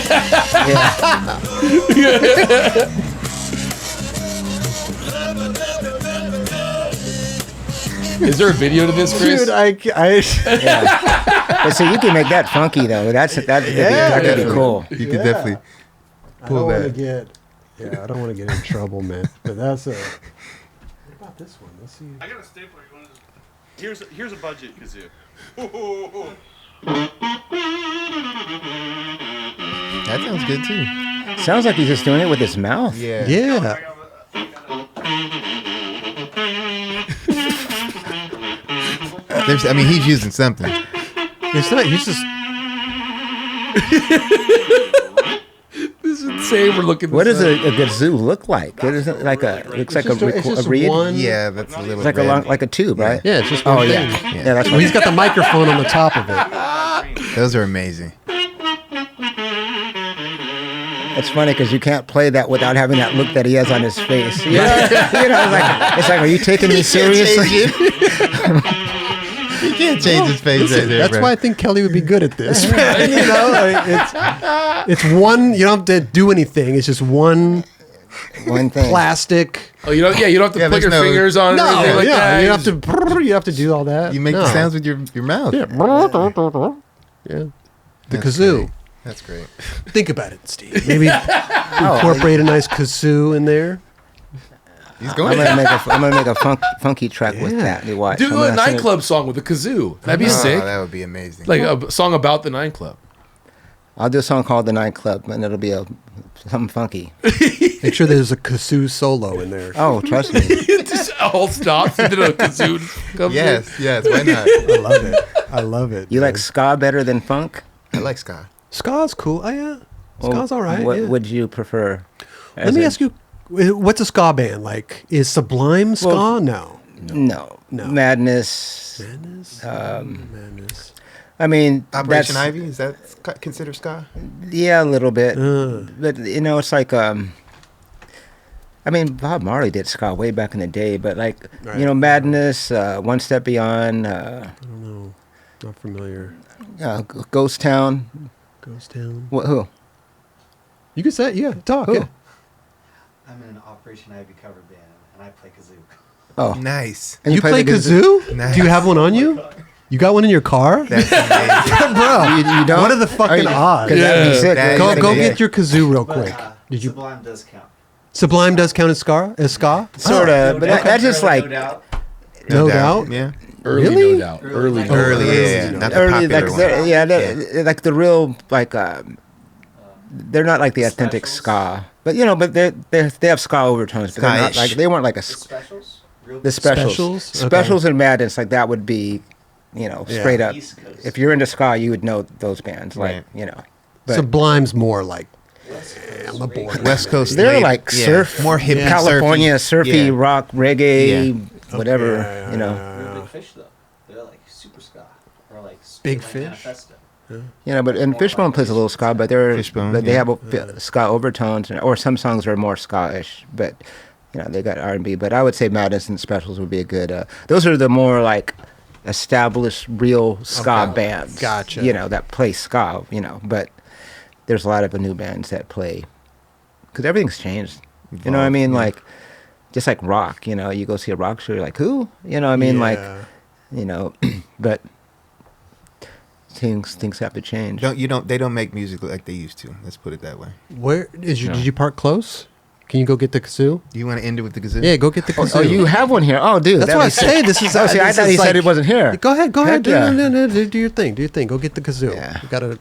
This is incredible, man. I don't think I've ever mentioned a kazoo on the show before, and the guy sitting here has a Has kazoo one. in his car. And he's in a Poison Ivy cover band. Amazing. I love it. Dude, this has been fun, dude. I love talking to Steve Steadham, dude. This has been super fun. Yeah, you're probably already sick of me. You're like, No. wait for that fool to go back No, to this basics. has Not been- at all. this has been This has been so very fun. eye-opening. Also, dude, you're welcome back anytime. I would love to come to Vegas. Or maybe we all should. You should come and shoot one of your episodes there. I mean, is that possible? Here's the thing. I mean, we used to do on location stuff. It is very hard now with all the we have the cameras, we have the thing, we have all, I mean, there's so much just equipment. have it set up where it's just, yeah. There's so much equipment that it's not. It's like we could, but we'd have to. Well, when I get all my stuff set up, there you go. You can come out. You use all my stuff. I just want to come and see your shop. Your shop looks amazing. You guys are going to come and jam and play a song. You're going to play the trumpet. You're going to be on the kazoo and the drum and the drums. Okay, cool. And we're going to record a little track. I can do drum and kazoo at the same time. Yep, you can. Bro. Yeah, come on. What do you think? I can't do that? Like the one-man band over here, like pulling chords and shit. Like, can we ride in your bus too? Yep. That looks pretty tight. JC, pull up one-man band. I swear. The bus looks sick, dude. The bus looks dope, dude. Yeah. Can we give you some 9 Club stuff to take back to Vegas with you? We have some 9 Club hoodies. We got heck yeah. That'd be great. All kinds of Heck yeah. stuff. Yeah.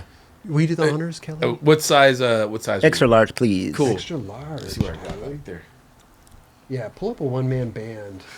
There he is. This is Kelly, right? I can't. Oh, I've seen this guy.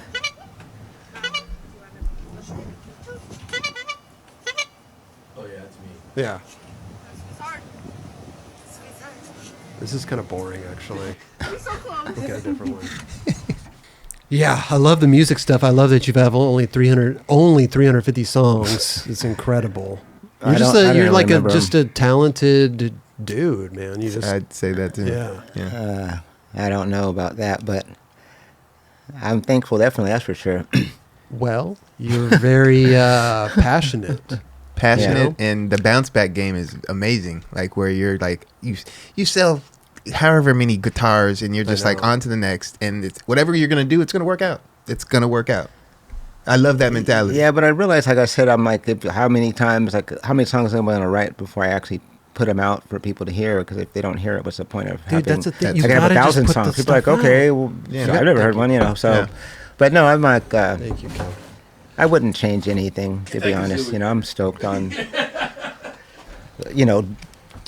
it's not jumping to different things, but it all sort of is connected to the music. Skateboarding, music, skateboarding without music it's just terrible. No, you already know. You know what I mean? So it's sort of always there. The best sessions are always with blaring music, rocking. Like, I don't know if I've ever really skated with no music literally. You know what I mean? Like, and had a good session. I agree. It goes hand in hand. Yeah. And plus, you learn so many different genres of music through skating. I put on Metallica. I want to skate so much better. Shit. Just to skate. When I put that stuff on, it makes me on Bad Brains. Oh my gosh! Damn. Okay. It makes me want to Lock skate in. even. Lock in, dude.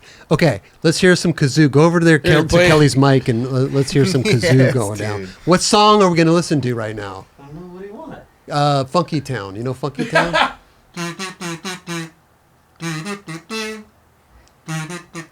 Thank you, ladies and gentlemen, for kicking back and relaxing. Get close to the mic. I'm your MC for the night. My name is Sean on this kazoo at the 9 Club. Star Wars? Amazing. What else you got? Let's see. Play something crazy.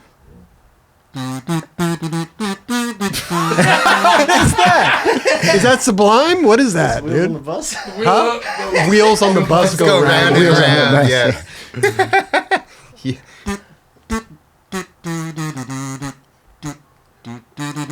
Dude, That's cool. the kazoo, bro. I All you're love doing it. is just you're making the humming it. tune with Yeah. you're humming. Yeah. It's it's just humming like. Yeah. It's It's like you're humming. I love it. Yeah. Wow. Genius instrument. I'm gonna get one. You should. Yeah. These I'll are get like one. 50. Your next episode, you guys are going to be in a rocking out. Dude, I bet there's like remember good having ones. those when I was Though. There's little. good ones, right? There's got to be metal kazoos, right? Probably, There's I metal mean- ones. Oh yeah. Those Yeah. ones are like $10. Oh, really? They're super cheap. I think the plastic ones do the Yeah. job. 50 Did cents you- at Party Yeah. City. Yeah. Party City. I wonder where did that originate from? Do you know?